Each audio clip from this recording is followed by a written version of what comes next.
बाजार के आखिरी घंटे का हर एक्शन, सटीक विश्लेषण, मुनाफे वाले आइडियाज। कीजिए कल की तैयारी आज हमारे साथ। देखिए CNBC आवाज मोतीलाल ओसवाल स्टूडियो से लाइव।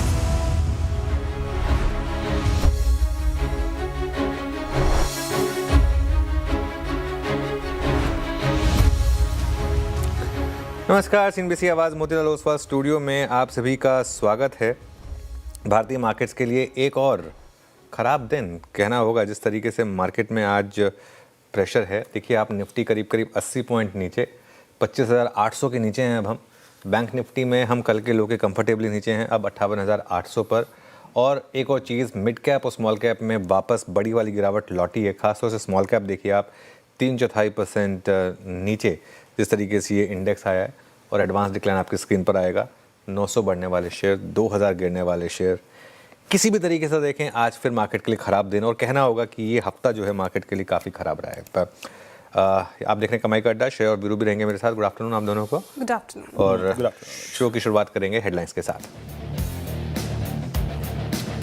FIS की बिकवाली ने बाजार के सेंटिमेंट फिर किए खराब, रुपए की रिकवरी भी नहीं आई काम। निफ्टी 25,800 के नीचे, बैंक निफ्टी ने 59,000 के अहम लेवल को तोड़ा। दोनों इंडेक्स 20 डे मूविंग एवरेज के नीचे। मिड कैप और स्मॉल कैप में भी बड़ी बिकवाली। रुपए में निचले स्तरों से शानदार रिकवरी, रिकॉर्ड लेवल तक फिसलने के बाद करीब ₹1 का दिखा सुधार। क्रूड में गिरावट और RBI की डॉलर बिकवाली से सेंटीमेंट में सुधार।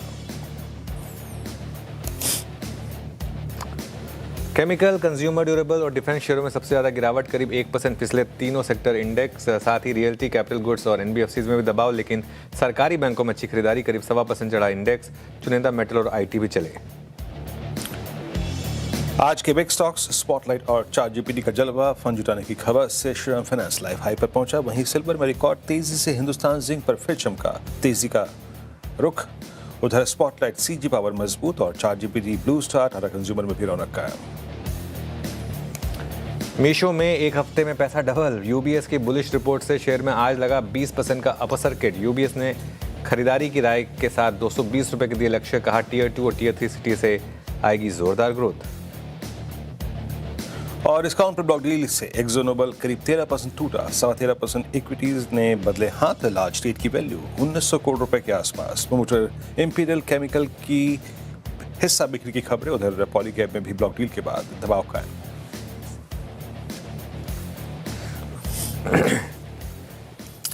चलिए फिर निफ्टी देखिए आज, और ट्रेंड को देखकर ऐसा लग रहा है कि इस मार्केट में बस शॉर्ट करो आप, और कुछ नहीं। आज सुबह भी सिर्फ एक हल्की सी रैली आई, और जो लोग शॉर्ट करके बना रहे हैं वो तो खैर काफ़ी पैसा बना रहे हैं। लेकिन एक चीज़ क्लियर है, आज निफ्टी और बैंक निफ्टी दोनों ने फिर से कल का लो तोड़ा, और लगातार हम एक लोअर लो मार्केट में बना रहे हैं। आज भी निफ्टी ने फिर एक लोअर लो बनाया। इनफैक्ट निफ्टी और बैंक निफ्टी दोनों ने लोअर लो बनाया। दोनों इंडेक्स 20 डे मार्क के कंफर्टेबली नीचे हैं, कंफर्टेबली नीचे ट्रेड कर रहे हैं। एक और चीज़, रुपए में रिकवरी आई आज। एक बार रुपए का भी इंटरडे चार्ट दिखाइएगा। सुबह सुबह रुपए में रिकवरी आई। अब दो चीज़ है, पहली बात तो ये रिकवरी कितनी टिकाऊ है, क्योंकि 90.6 पे जाने के बाद हम वापस धीरे धीरे 90.36 पर आ गए। तो एक चीज़ तो क्लियर है कि ये जो रिकवरी है, ये इस पर मार्केट बहुत ज़्यादा कॉन्फिडेंस नहीं रख रहा है। और दूसरा, खुद रुपए की रिकवरी अगर मान भी ले तो भी मार्केट में जोश नहीं है। इसका मतलब शायद जो स्टॉक मार्केट की वीकनेस है वो रुपये से थोड़ा अलग है। मतलब रुपये एक फैक्टर है, सिर्फ इकलौता फैक्टर नहीं है, क्योंकि अगर रुपये इकलौता फैक्टर होता तो आज मार्केट को चलना चाहिए था। और एक और चीज़, इसका मतलब ये भी है विरोश्रेया कि FIS ने फिर बड़ी बिकवाली की है। ये इसके सेंस बन रहे हैं, अब डेटा ही बताएगा हमें, लेकिन सेंस बन रही है। लेकिन एक दो अच्छी चीज़ें भी हैं। जैसे आज की सबसे अच्छी चीज़, अगर टॉप ट्रेडेड स्टॉक्स देखेंगे, टॉप ट्रेडेड स्टॉक सर्किट पे लगा हुआ है, वो है मीशो। हमने IPO के टाइम पे भी बात की थी इसकी, श्रेया की एक अच्छा IPO है। आई थिंक हमने कल भी बात की थी इसकी, कल इसको मॉर्निंग में स्पॉट किया था। हालांकि कल ये नहीं चला, लेकिन आज सुबह खुला ठीक ठाक गेंस के साथ, और अब 20% का यहाँ पर अपर सर्किट लगा। लेकिन देखते हैं आखिरी का 1.5 घंटा हमारे लिए क्या लेकर आएगा। आखिरी का 1.5 घंटा कैसा रहता है, और उस पर नज़र तो रहेंगी ही मार्केट में, लेकिन मार्केट में परेशानी का सबब, और आपने शुरुआत मीम से की थी, ये दुख काहे खत्म नहीं होता, और वो अभी भी परसिस्ट कर रहा है। दुख, दर्द, पीड़ा, कष्ट बाजार में, और जिस तरीके से ब्रेथ खराब हुई है आज मार्केट की फिर से, तो पेन में होगा सभी का पोर्टफोलियो। लेकिन सबसे बड़ा सवाल जो आपने उठाया कि अच्छी खबरों के बावजूद हम नहीं चल रहे हैं यहाँ पर, तो क्या निफ्टी, बैंक निफ्टी और गिरने के संकेत दे रहा है यहाँ से? मार्केट सच में हम कमज़ोर हो रहे हैं, बेयर मार्केट है ये, और ऐसे में क्या स्ट्रैटेजी होनी चाहिए मार्केट में अब? या फिर शॉर्ट साइड की ट्रेड ही प्ले करनी चाहिए मार्केट में, यही एक स्ट्रैटेजी होनी चाहिए? कौन से लेवल्स इंपॉर्टेंट होंगे अब ऐसे मार्केट में? देखिए 3 दिन से ट्रेड तो एक ही चल रही है, बस खुलते ही बेच दीजिए और बैठ जाइए और पहले घंटे का हाई का स्टॉप लॉस लगा दीजिए। अब वो ट्रेड चल रही है, अब वो ट्रेड कभी ना कभी तो रिवर्स होगी।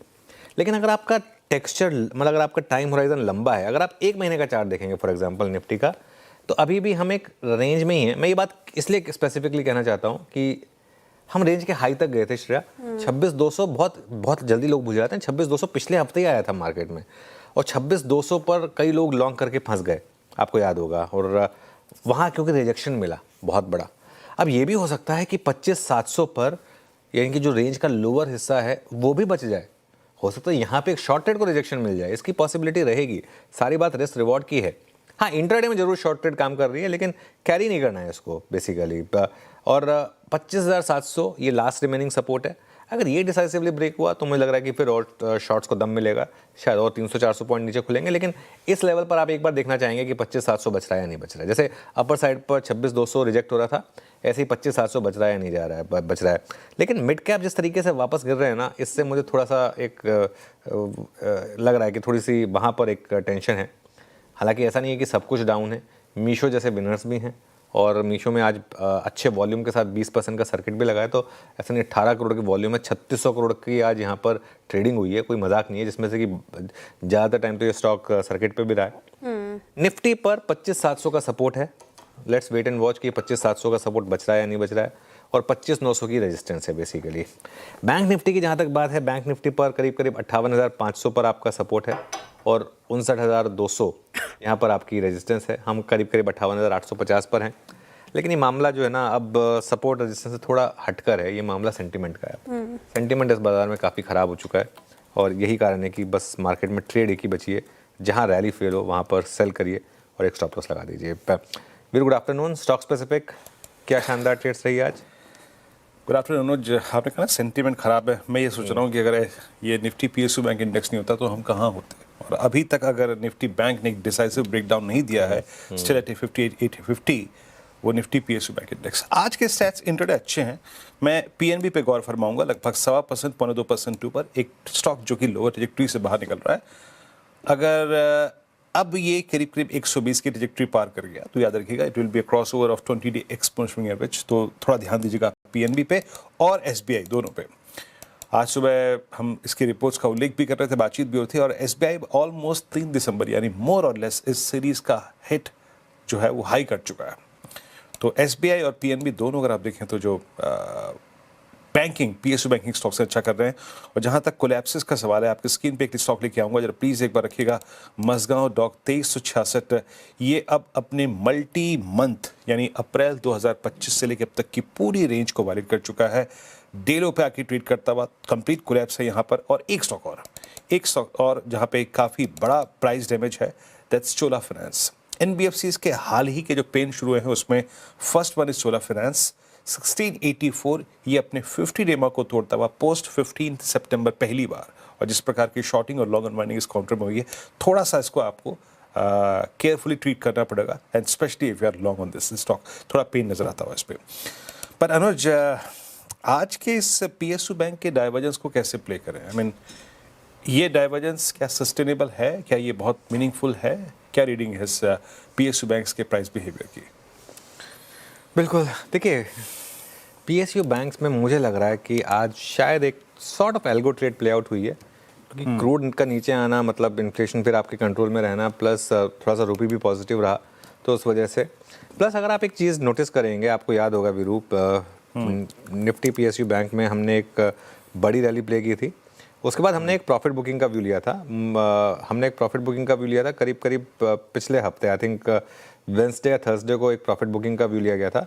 तब हम करीब 83.71 पर थे, क्योंकि एक वन वे रैली के बाद एक सेंस बन रहे थे कि वहाँ पर अब थोड़ी सी करेक्शन आ सकती है। वहाँ से हम 8100 तक गए थे PSU बैंक निफ्टी पर। पिछले 3-4 दिनों में वापस वो मूव आए हैं। तो देखते हैं, अभी भी जो हमारे रिसेंट हाई थे उससे हम काफ़ी स्लिप हुए हैं। ये जो लेवल है जहाँ पर निफ्टी PSU बैंक है, ये क्या है, ये 50 डे मूविंग एवरेज है। यहाँ पर आपने पहले भी सपोर्ट लिया था, आज ये दूसरी या तीसरी बार सपोर्ट ले रहे हैं। लेकिन अगर ये ब्रेक होगा तो मुझे लग रहा है कि वो जो बड़ी रैली चली आ रही थी पीएसयू बैंकों की, ये वो वाली रैली नहीं है। समहाउ एक फीलिंग आ रही है कि ये वो जिस तरीके से पीएसयू बैंक तब भाग रहे थे, वो उस तरीके का रैली नहीं है। उसका सबसे बड़ा एग्जांपल होगा आपका इंडियन बैंक। अगर आप इंडियन बैंक देखें, जो कि पिछली पीएसयू बैंक रैली का लीडर था, वो 900 रुपये का स्टॉक था जब PSU bank Nifty 52 week high पर था। आज ये स्टॉक 774 पर है और पार्टिसिपेट भी नहीं कर रहा है इस रैली में। तो अभी भी मैं इस रैली को उतना कॉन्फिडेंटली नहीं देख रहा हूँ पीएसयू बैंकों को। वो जो हमारी प्रॉफिट बुकिंग का एक व्यू था वो अभी भी इंटैक्ट है और लेट्स वेट एंड वॉच। अब अगर ये अपने इस रीसेंट हाई को निफ्टी पीएसयू बैंक अगर क्रॉस कर देगा तो शायद हम मानेंगे कि एक फ्रेश रैली शुरू हुई। लेकिन आज की रैली को मैं अभी भी बहुत ज़्यादा कॉन्फिडेंस नहीं देखूंगा। अभी भी मैं सस्पेक्ट रहूँगा इस स्पेस पर जब तक कि ये मुझे अदरवाइज ना प्रूव कर सके। पर श्रेया के पास चलते हैं और कार्यक्रम को आगे बढ़ाते हैं। श्रेया, बिल्कुल, पीएसयू बैंक्स पर भी मेरा सवाल था, वो तो हमने कवर कर लिया, लेकिन मेरे दो और सवाल हैं आपसे। एक तो मीशो हम डिस्कस कर रहे थे, शानदार रैली, 20% का अपर सर्किट, 220 का यूबीएस का टारगेट था, 216 तो आज ही पहुंच गया। अब यहाँ से मीशो को कैसे देख रहे हैं आप? क्योंकि हम चर्चा कर रहे थे अच्छे काउंटर्स कौन से, उसमें से एक, लेकिन दूसरी ओर मिड कैप्स जिस तरीके से टूट रहे हैं और ब्रेथ जिस तरीके से खराब है, तो mid caps as a whole ये पूरा, इस पर व्यू क्या बन रहा है? देखिए, पहले मैं मीशो पर आता हूँ। मेरा ये मानना है कि मीशो एक अच्छा आईपीओ था और हमने बात भी की थी। मैं बहुत कम आईपीओ से पॉजिटिव व्यू लेता हूँ और हमने एक व्यू ये भी लिया था कि मीशो के आईपीओ में आपको पैसा लगाना चाहिए। इसका जरा एक हफ्ते का चार्ट रखिएगा प्लीज़ मीशो का। अब अगर आईपीओ में आपको नहीं मिला, मान लीजिए इन लेवल पर, दिक्कत पता है क्या है? दिक्कत यह है कि इन लेवल पर अभी 1 लाख करोड़ का मार्केट कैप हो गया, छोटी कंपनी नहीं है ये। 1 लाख करोड़ का मार्केट कैप हो गया है, अभी भी ये लॉस मेकिंग। हाँ, आगे जाके प्रॉफिटेबल होगा वो अलग बात है।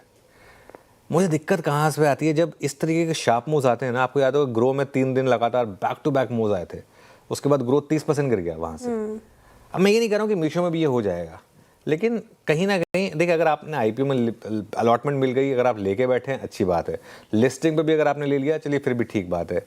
अब सर्किट पे मत चेज करिए इसको, अपर सर्किट पर, क्योंकि क्या है ना, अभी मैडनेस में हो सकता है कि कल एक और सर्किट लग जाए, मतलब एक और 10-12% का मूव आ जाए, क्योंकि जितने पेंडिंग वॉल्यूम है उसके हिसाब से आई एम श्योर कि कल भी एक मूव अच्छा आना चाहिए इसमें। लेकिन इस लेवल पर ना, जिस तरीके का ये मार्केट कैप ऑलरेडी है, अब मुझे डर लग रहा है इस लेवल पर ऑनेस्टली स्पीकिंग। और 220 का जैसा आपने बोला टारगेट यूबीएस का था, वो अगर एक ही दिन में आ गया, और ठीक है, आप ऑब्वियसली एफ&ओ में नहीं तो शॉर्ट तो कर नहीं सकते।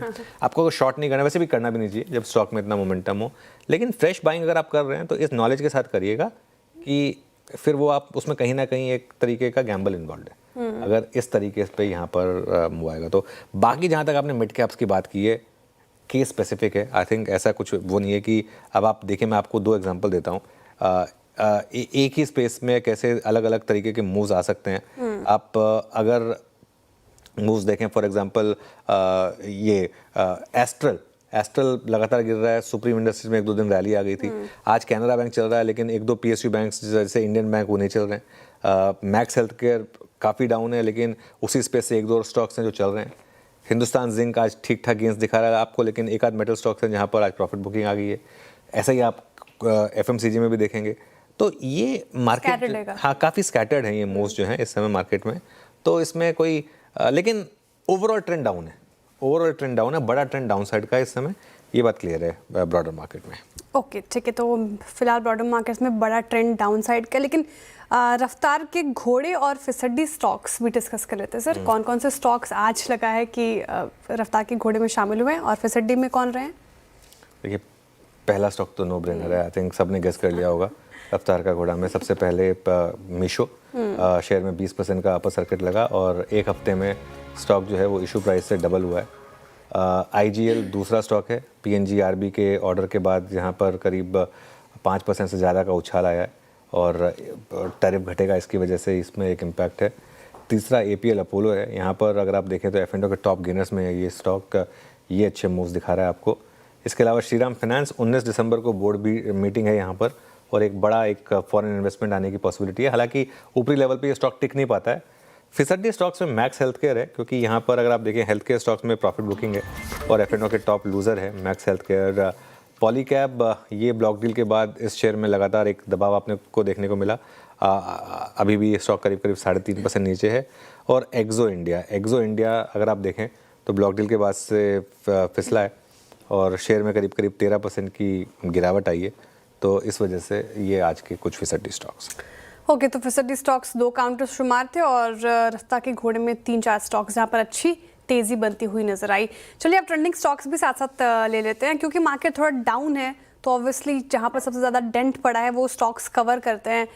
कौन से स्टॉक्स ने सबसे ज़्यादा आज कंट्रीब्यूट किया मार्केट में? तो मैक्स हेल्थ केयर अभी हम चर्चा कर रहे थे, गिरावट में सबसे बड़ा कंट्रीब्यूशन वायदा बाजार में भी टॉप लूजर्स में शुमार है और निफ्टी में भी देखिए तो टॉप लूजर रहा है ये 3.5% का dent. SBI life, HDFC life insurance space टूट गया 1.5% से ज़्यादा। अपोलो हॉस्पिटल यहाँ पे 0.25% की गिरावट है। इसके अलावा पॉलीकैब अभी जिक्र हुआ 3.5% का डेंट। एम्बर एंटरप्राइजेस भी टूटा 3%। कोलगेट, FMCG पैक में अगर आप देखिए चुनिंदा स्टॉक्स में बाएंगे तो वहीं कुछ गिरा भी रहे तो 3% ये, और चोला इन्वेस्ट भी अगर आप देखें 2% से ज़्यादा की गिरावट ये झेल रहा है। लेकिन चले हैं SBI, सुबह पूरा PSU बैंक इनफैक्ट अच्छा करता हुआ और सुबह अच्छी ब्रोकरेज रिपोर्ट भी थी, 1.5% चढ़ गया। श्रीराम फाइनेंस खबर भी है और डिटेल में समझेंगे आगे शो में कि आखिर ये क्यों दौड़ रहा है, और इसको शुमार भी किया गया था चार्ट GPT में, तो ये 1.5% की तेज़ी। आयशर मोटर्स 1.5% और हिंडाल्को में भी लगभग 1.5% की तेज़ी आती हुई नजर आई। APL Apollo tubes 1.5%, Canara bank 2%, bank of India पूरा PSU बैंक ने यहाँ पर कब्जा कर रखा है तो बैंक ऑफ बड़ौदा आपको लगभग 0.2% की तेजी के साथ कारोबार करता हुआ नजर आएगा। तो कुछ काउंटर्स जहाँ पर फिलहाल एक्शन देखने को मिल रहा है। अब आगे बढ़ते हैं और कार्यक्रम का क्रम समझते हैं। फंडामेंटल राय देने के लिए हमारे साथ होंगे जेजुत इन्वेस्टमेंट्स के गौरांग शाह जी। टेक्निकल कॉल्स लेंगे हम प्रकाश गाबा, मानस जायसवाल, राजेश सातपुते, चंदन तापड़िया, विकास सालुंखे और अरुण कुमार मंत्री जी से। 2:20 पर यतीन मुता से समझेंगे मीशो में तूफानी तेजी क्यों है। 2:30 यतीन मुता ही बताएंगे आपको कि आज श्रीराम फाइनेंस में तेजी के ट्रिगर्स क्या हैं। 2:40 पर मेटल सेगमेंट पर फोकस करेंगे जिसमें सिल्वर की रिकॉर्ड तेजी पर डिटेल लेकर आएंगे मनीषा गुप्ता। फिर हिंदुस्तान जिंक की तेजी के कारण बताएंगे आशीष चतुर्वेदी और साथ ही वेदांता पर कोटक की खास रिपोर्ट को भी समझेंगे। 2:50 पर बिग मार्केट वॉइस में हमारे साथ जुड़ेंगे UTI AMC के इक्विटीज हेड अजय त्यागी जी। 3:05 पर डेली रूम चेक लेंगे। 3:10 पर जिससे कल के लिए लेंगे स्ट्रैटेजी और 3:15 पर लेंगे BTST STBT कॉल्स। चलिए हमारा पैनल तैयार है और शुरुआत करेंगे अब ट्रेड्स की। आप सभी को गुड आफ्टरनून। कावल साहब बताइए आपकी ट्रेड इस समय की। Good afternoon you. इस वक्त मुझे लगता है एक स्टॉक ध्यान में आ रहा है, वो है M&M फाइनेंशियल सर्विसेज। यहाँ पर बेस बन रहा है करीब 4-5 दिनों से, इसलिए एक यहाँ पर लगता है कि रिसिलियंस है on the down side. Trade करें 350 के आसपास M&M financial. Stop pick tight लगाएंगे, ज्यादा नहीं, 345 का करीब ₹5 का स्टॉप रहेगा। 360 फर्स्ट टारगेट रहेगा, लेकिन इसका हायर मूव देखने को मिल सकते हैं इसमें M&M फाइनेंशियल। ओके, मैंने फाइनेंशियल 350 पर ऑलरेडी ₹8 ऊपर, शानदार मूव यहाँ पे आपका ट्रेड प्रकाश सर का। अब चलते हैं राजेश सतपुते जी के पास। राजेश जी गुड आफ्टरनून, आपका trade. Good afternoon Viren, good afternoon everyone. Viren देखिए, मेरी नजर निफ्टी पे भी है और स्टॉक पे भी है। अभी निफ्टी आया है सपोर्ट पे, ये जो 25,780 है मेरे हिसाब से ये क्रूशल है, तो इसीलिए मैं लॉन्ग दूंगा क्योंकि सपोर्ट पे खड़ा है निफ्टी। तो लुपिन थोड़ा सा डिफेंसिव रहेंगे। लुपिन जिसका स्ट्रक्चर अच्छा है और सुबह से ये कंसोलिडेट हो रहा है 2105 के ऊपर, तो हमारा एक छोटा स्टॉप लॉस होगा 2100 के नीचे 5 पॉइंट का, तो 2095 का स्टॉप लॉस होगा। लुपिन बाय करे। अगर मैं सही हूं तो इसका स्विंग का टारगेट बनेगा करीबन 2135 से लेके 2140। छोटा स्टॉप लॉस, छोटा टारगेट। ओके, लुपिन योग्य राज्य सातपुते जी की पिक यहाँ पे खरीदारी की राय। विकास जी गुड आफ्टरनून, बताइए आप क्या पिक कर रहे हैं? गुड आफ्टरनून श्रेया जी। देखो, ओवरऑल मार्केट में मुझे भी लगता है कि इंपॉर्टेंट सपोर्ट के आसपास अभी इंडेक्स ट्रेड करते हुए देखने मिल रहा है। मेरा भी बाय साइड में रहेगा। मुझे SRF स्ट्रांग लग रहा है। लास्ट कुछ दिनों में हमने देखा है कि SRF एक अच्छा होल्ड करके चल रहा है। टेक्निकली यहाँ पे चार्ट स्ट्रक्चर भी बहुत स्ट्रांग बनते जा रहा है। वीकली और डेली दोनों फ्रंट पे यहाँ पे एक पॉजिटिव साइन इस काउंटर में देखने मिल रहे हैं। तो मुझे लगता है 2970 का जो इम्पोर्टेंट एवरेज सपोर्ट है उससे इसको बाय किया जा सकता है। 3220 के आसपास के टारगेट मुझे यहाँ पे SRF में आते हुए देखने मिल सकता है। एक फ्रेश ब्रेकआउट भी हमने नोट डाउन किया था, तो मुझे लगता है कंटिन्यू होते हुए देखने मिलेगा। 3220 के टारगेट के लिए SRF को बाय किया जा सकता है 3120 के, और नीचे में 2970 का एक इम्पोर्टेंट बेस ऑलरेडी बन चुका है, तो वहाँ पे एक स्टॉप लॉस लगा के इसको बाय करना है। ओके चलें अब मानस जी के पास एक ट्रेड के लिए। मानस जी क्या ट्रेड है आपकी? तो देखिए, बैंक ऑफ बड़ौदा पे खरीदारी करने की राय रहेगी अनुज जी। यहाँ पर अगर आप देखें तो स्टॉक में ने अपने 10 एंड 22 मूविंग एवरेज को रीगेन कर लिया है। मेरा समझना है कि यहाँ से एक मीनिंगफुल बाउंस बैक देखने को मिल सकता है। तो बैंक ऑफ बड़ौदा में करंट लेवल्स पे खरीदारी करेंगे। स्टॉप लॉस आपके रहेंगे 285 के और टारगेट रहेंगे 295 तक के पॉसिबल है। चाहे तो 290 का call option bank of Baroda का जो 4 रुपए पे ट्रेड हो रहा है वहां पर आप खरीदारी कर सकते हैं। इसमें आपको 3 रुपए के स्टॉप लॉस से खरीदारी करनी है और 6 रुपए के टारगेट सेट करने हैं।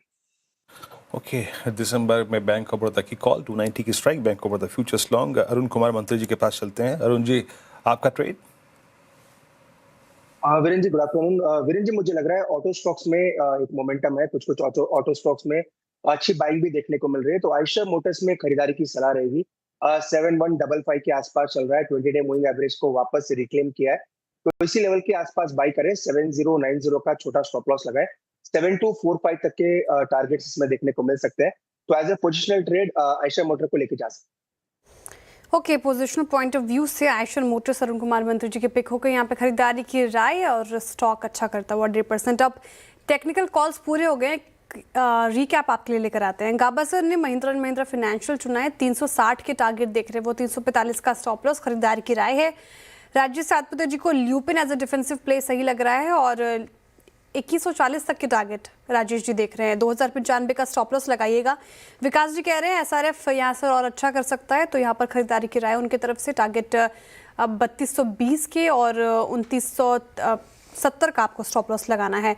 मानस जी ने पीएसयू बैंक स्पेस से बैंक ऑफ बड़ौदा चुना है, यहाँ पर खरीदारी की राय उनकी तरफ से, अच्छा करता हुआ ये पूरा स्पेस। 295 का टारगेट, 285 का स्टॉप लॉस। और अरुण कुमार मंत्री जी ने अभी अभी आयशर मोटर्स पर अपना दाव लगाया है। टारगेट स्टॉप लॉस आपके स्क्रीन पर, 7245 का टारगेट, 7090 का स्टॉप लॉस मेंटेन कीजिए। अब चलते एक इन्वेस्टमेंट आइडिया के लिए। गौरांग जी हमारे साथ जुड़ रहे हैं। गौरांग जी गुड आफ्टरनून, स्वागत है आपका कार्यक्रम में। बताइए आपका इन्वेस्टमेंट आइडिया क्या होगा? बहुत बहुत धन्यवाद श्रेया जी, आपका सभी को प्रणाम और शुभ दिन हमारे तरफ से।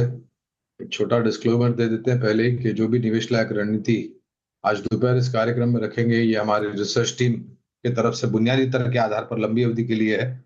इसमें हमारी कंपनी जूजेज अथवा मेरा कोई व्यक्तिगत निवेश नहीं है, ना ही किसी प्रकार का वित्तीय लाभ मिलता है, ना ही किसी प्रकार का कॉन्फ्लिक्ट ऑफ इंटरेस्ट, लेकिन इसी स्तर पर आए हमारे क्लाइंट्स को देते हैं, संभव उनका निवेश हो। तो अभी चर्चा हो रही थी सरकारी बैंकों के खेमे की और सरकारी बैंकों के सूचांकांक की, और तीसरी तिमाही के नतीजे की तारीख ज्यादा दूर नहीं है श्रेया जी। 10 जनवरी 2026 से मेरे ख्याल से पर्दा उठने लगेगा तीसरी तिमाही के नतीजों का।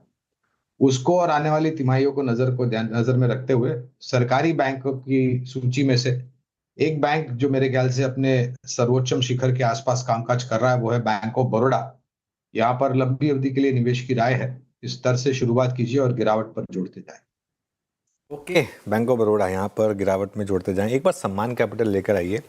सम्मान कैपिटल का इंटरडे चार्ट अब देखिए हुआ क्या है, मैं क्योंकि आजकल कोर्ट हियरिंग्स लाइव होती हैं सुन रहा था, और ऑब्वियसली प्रशांत भूषण और हरीश साल्वे दोनों थे। अच्छी बात ये थी कि हरीश साल्वे वर्चुअली थे और प्रशांत भूषण जी कोर्ट में थे, तो वरना और इंटरेस्टिंग होता।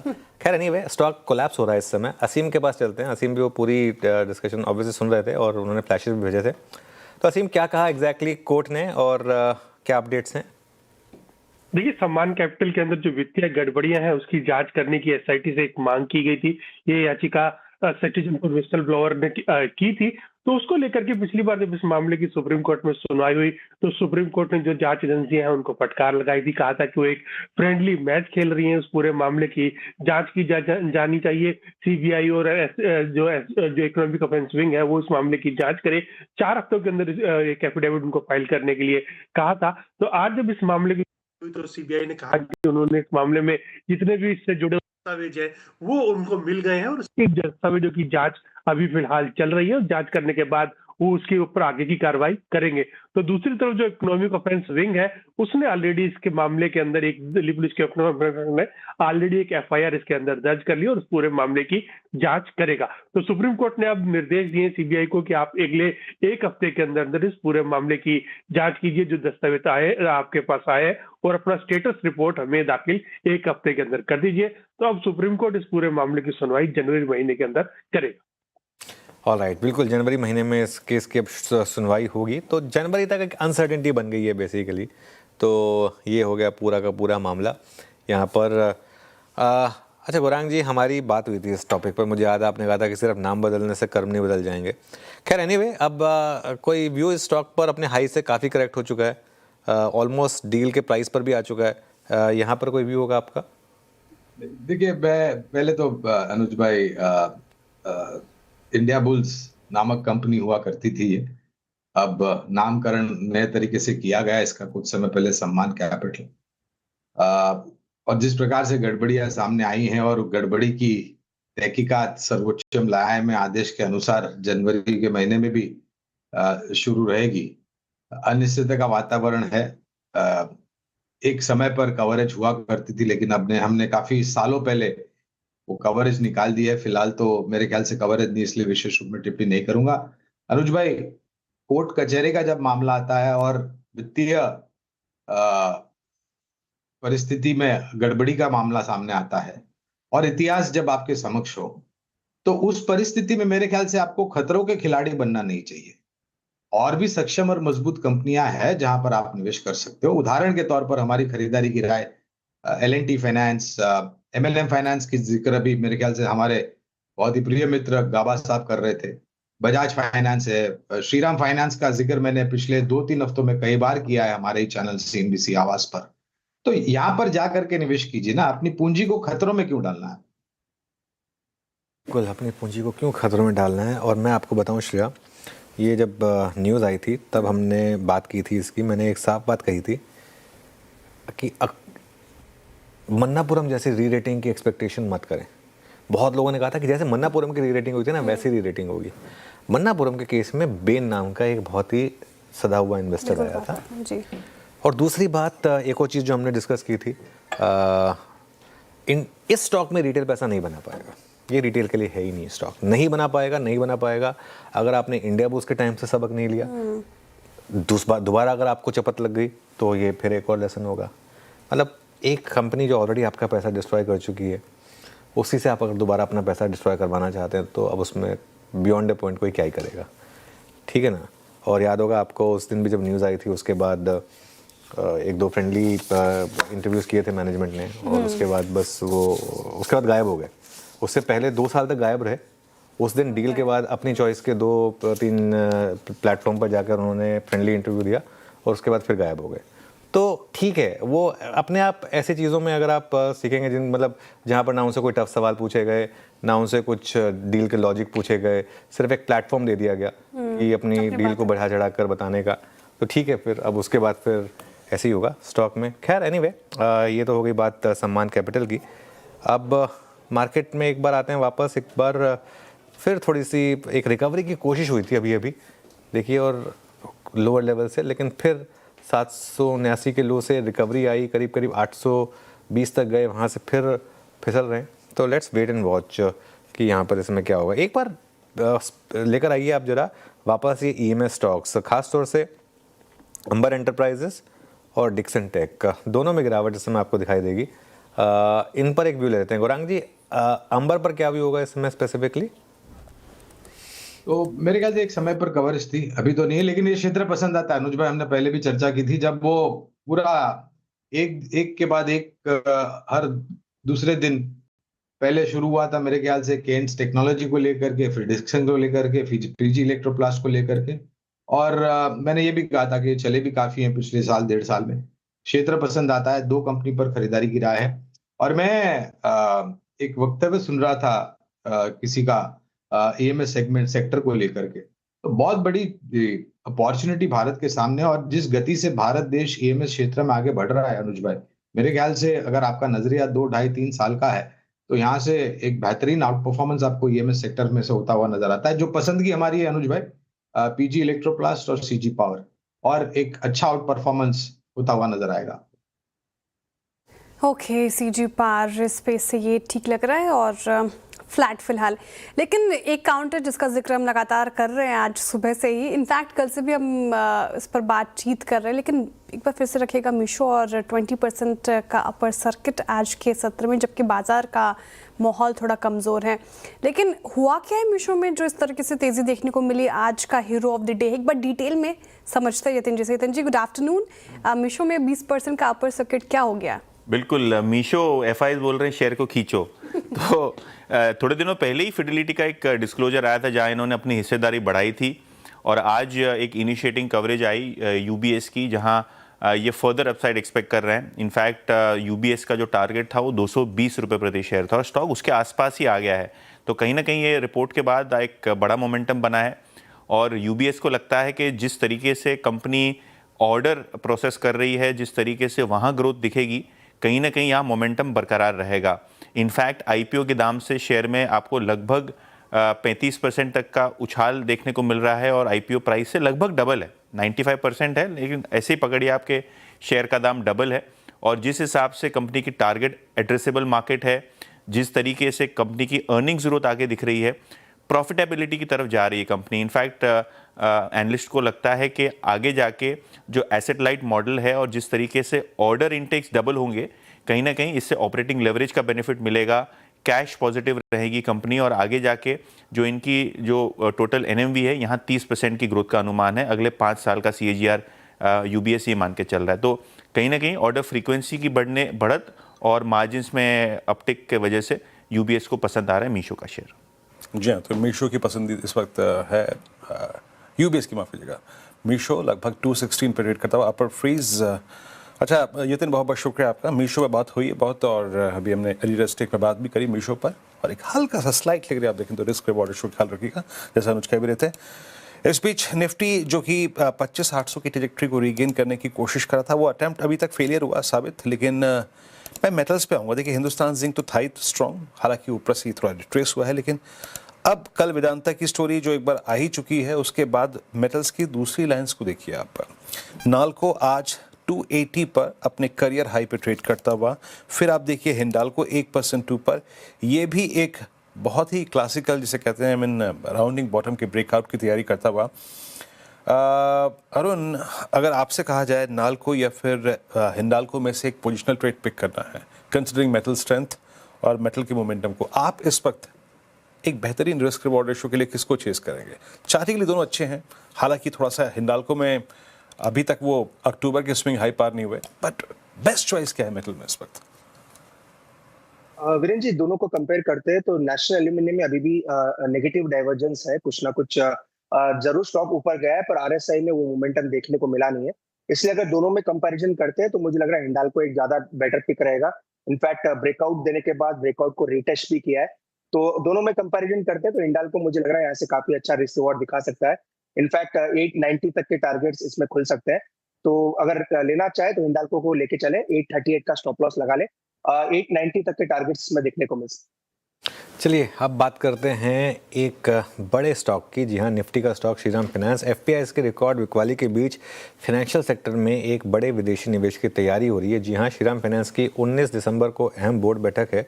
एजेंसी रिपोर्ट्स ये कह रही हैं कि MUFG जो जापान की कंपनी है वो शायद 20% हिस्सा यहाँ पर लेगी और एक प्रीमियम वैल्यूएशन पर। लेकिन डिटेल में खबर को यतिन से समझ लेते हैं वापस। यतिन बताइए खबर। देखिए फैक्ट ये खबर का ऐसा है कि 19 दिसंबर को बोर्ड मीटिंग होगी, यानी फ्राइडे को बोर्ड बैठक है जहां वो फंड रेजिंग ऑप्शंस एक्सप्लोर करेंगे।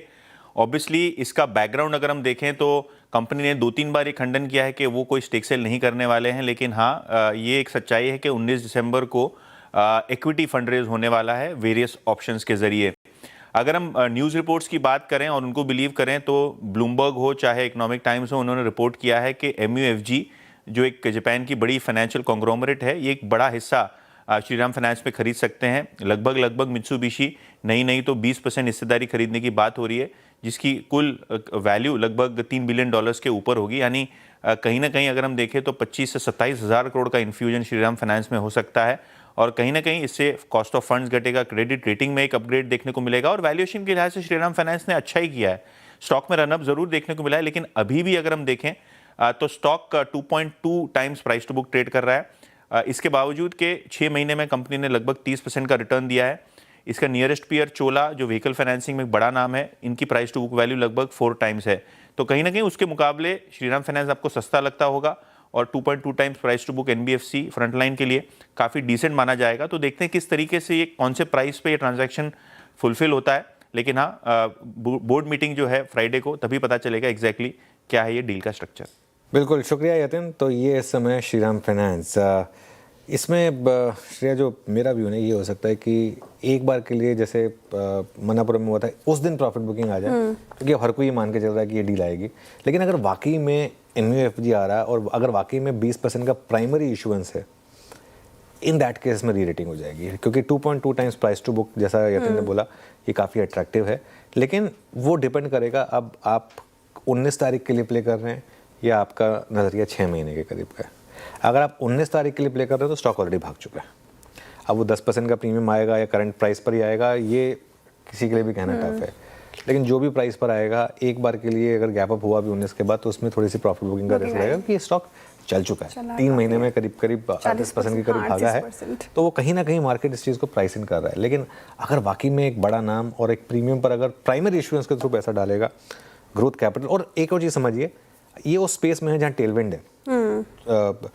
सीवी फाइनेंस, सीवी इसमें एक साइकिल का टर्न अराउंड हुआ है, तो उस हिसाब से ये इंपॉर्टेंट है। लेकिन मैं बार बार एक चीज़ फिर बार बार रिपीट कर रहा हूँ, आपका नज़रिया मैटर करेगा। आप 3 दिन वाले ट्रेडर हैं या 3 महीने वाले ट्रेडर हैं, उसके ऊपर बहुत कुछ डिपेंड करेगा। चलिए, टॉप कैश कॉल्स का समय हुआ। गावा सर हैं, मानस जी हैं और विकास सालुंके जी हैं। गावा सर, बताइए आपकी कैश कॉल। वेल, इस वक्त जो ध्यान में आता है वो है करूर व्यासा बैंक। ट्रेड करा 249 रुपीज 40 पैसे में, स्टॉप लगाएंगे 247.50, 2 रुपए का। टारगेट 255 पॉसिबल है करूर व्यासा बैंक, सेटअप के हिसाब से स्ट्रेंथ है। ओके, करूर व्यासा बैंक 250 पे आपकी बाय कॉल। मानस, आपका ट्रेड? देखिए, इंडिया सीमेंट पे खरीदारी करने की राय रहेगी। यहाँ पर आज एक फ्रेश ब्रेकआउट वॉल्यूम्स के साथ देखने को मिला है। आई थिंक यहाँ पर करंट लेवल्स पे 419 रुपए के स्टॉप लॉस से खरीदारी करेंगे। 450 तक के टारगेट्स पॉसिबल है। इंडिया सीमेंट्स ये होगी मानस जी की पिक कैश में। बताइए विकास जी, आपकी पिक क्या होगी कैश में? सेजिलिटी यहाँ पे मुझे स्ट्रांग लग रहा है, जिस हिसाब से चार्ट स्ट्रक्चर यहाँ पे लास्ट कुछ दिनों में देखने मिल रहा है। हमने देखा है कि लास्ट 2 दिन पहले एक अच्छा वॉल्यूम ब्रेकआउट देखने मिला था। 50 के ऊपर अभी ये ट्रेड करते हुए देखने मिल रहा है। मुझे लगता है 55 के टारगेट के लिए इसको बाय किया जा सकता है। 49 का भी यहाँ पे इंपॉर्टेंट बेस बन चुका है, तो 49 के स्टॉप लॉस से 54 के टारगेट के लिए, 55 के टारगेट के लिए इसको बाय किया जा सकता है। 1 से 2 दिन के पॉइंट ऑफ व्यू पे भी इसको कैरी करके लेके जा सकते हैं। तो सेजिलिटी मेरा बाय कॉल रहेगा। सेजिलिटी बाय कॉल रहेगा इस समय विकास जी का। सेजिलिटी में अच्छे मूव्स इस समय। चलिए, अब चंदन जी को भी जोड़ लेते हैं पैनल में और उनसे एक ट्रेड लेते हैं। चंदन जी, गुड आफ्टरनून। बताइए क्या रहेगी आपकी आज की ट्रेड? जी गुड आफ्टरनून। देखिए, बाजार में मिक्स क्यूज देखने को मिल रहे हैं, काफी सिलेक्टिव सेटअप यहाँ पे बना है। मैं एक नॉन एफएनओ काउंटर के बारे में बात करना चाहूंगा, किर्लोस्कर इंजीनियरिंग।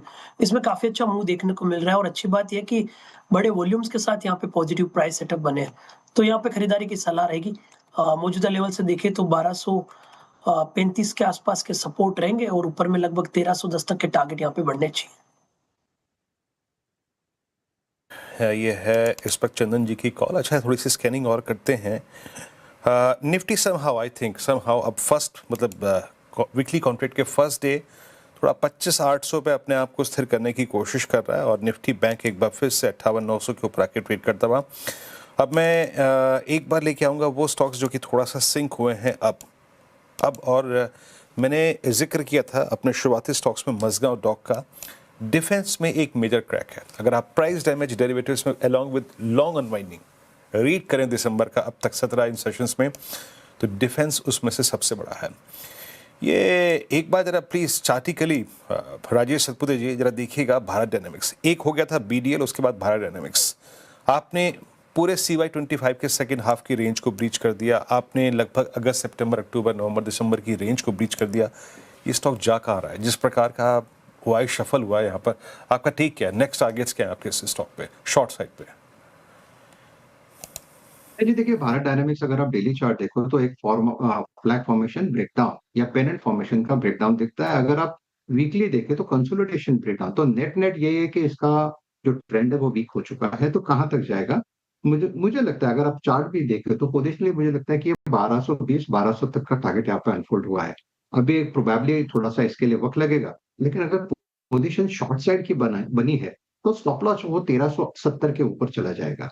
रही बात स्विंग ट्रेडिंग की, यानी प्योरली 10 लेवल अगर शॉर्ट करना है तो आज के दिन के हाई का स्टॉप लॉस लगाए 1358 का, 1350 रखे चाहे तो 1350 के स्टॉप लॉस के साथ शॉर्ट करे, 1300 पे एक बार के लिए कवर करे।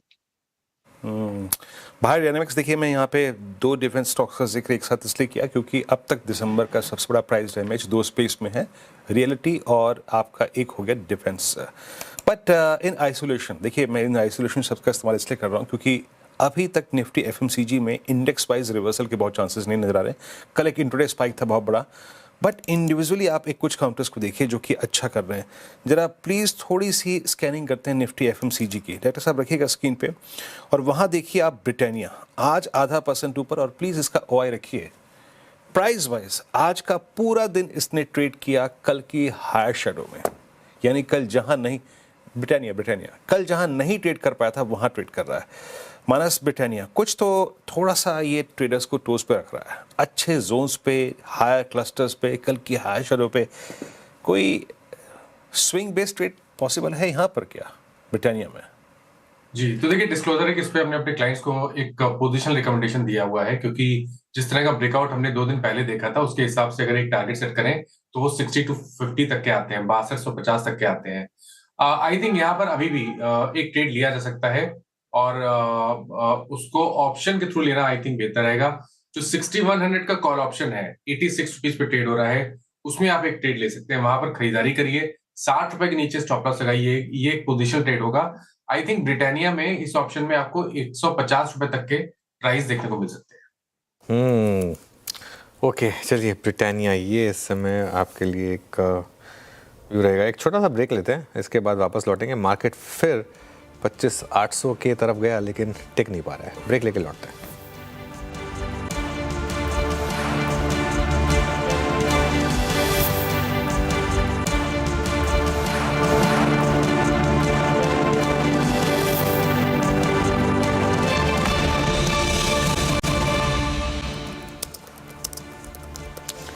चलिए वेलकम बैक, और एक काम करते हैं, धमाकेदार ऑप्शंस लेते हैं अब। चंदन जी, मानस जी और अरुण जी हमारे साथ हैं धमाकेदार ऑप्शंस के लिए। चंदन जी बताइए आपका धमाकेदार ऑप्शन। बिल्कुल, मैं यहाँ पे पीएसयू काउंटर्स की तरफ फोकस करूंगा, और पीएसयू बैंक्स में आज देखिए काफी दिनों के बाद में एक पॉजिटिव सेटअप बना है, और इसलिए मैं यहाँ पे ध्यान देना चाहूंगा एसबीआई पे। मार्केट के एक रेंज बाउंड बायस और हल्की सी वीकनेस के बावजूद भी यहाँ पे एक ओवरऑल बाइंग इंटरेस्ट बना हुआ है, तो मैं यहाँ पे एटीएम के कॉल को देख रहा हूँ, एट द मनी कॉल 975 का जो कॉल है लगभग 11 रुपए के आसपास चल रहा है।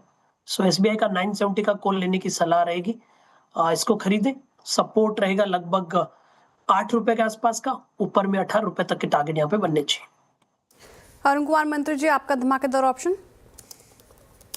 श्रेया जी, मुझे लग रहा है प्राइवेट बैंक्स में ब्रेकडाउन नजर आ रहे हैं, तो इंडसइंड बैंक के पुट ऑप्शन में खरीदारी की सलाह रहेगी। 820 का put as a BTSC trade लेके जा सकते हैं। मुझे लग रहा है एक ट्रेंड लाइन ब्रेकआउट जो ब्रेकडाउन देखने को मिला है, इसकी वजह से स्टॉक 815 816 तक जा सकता है, तो 820 का पुट बाय करें 11 रुपए के आसपास, 8 रुपए का स्टॉप लॉस लगाए और 16 रुपए तक के टारगेट्स। इंडसइंड बैंक की 820 की पुट। मानस आपका ट्रेड। तो देखिए टाटा टेक पे ध्यान है, टाटा टेक ने जस्ट अभी फ्रेश ब्रेकडाउन दिया है चार्ट्स पे, तो 640 का पुट ऑप्शन टाटा टेक का जो 9 रुपए पे ट्रेड हो रहा है उसमें खरीदारी करनी चाहिए। 6 रुपए का स्टॉप लॉस लगा लें, 15 रुपए तक के टारगेट्स पॉसिबल है। टाटा टेक का 640 का पुट ऑप्शन पेन है यहाँ पर, ये डेलो की तरफ ट्रेड करता हुआ, यस। और तो 3 पुट ऑप्शंस हो गए, एक इंडसइंड बैंक और टाटा टेक, और इस बीच जो स्क्रीन पे आपके नीचे फ्लैश चल रहा है कि अब हम डे लो पर हैं, और हमने जो एक स्विंग लो था लगभग जो लास्ट लगभग 1:01 का अभी इंट्राडे में उसको कुछ देर के लिए वायलेट किया था, तो इसीलिए वो फ्लैश आपके स्क्रीन पे अपीयर होता हुआ।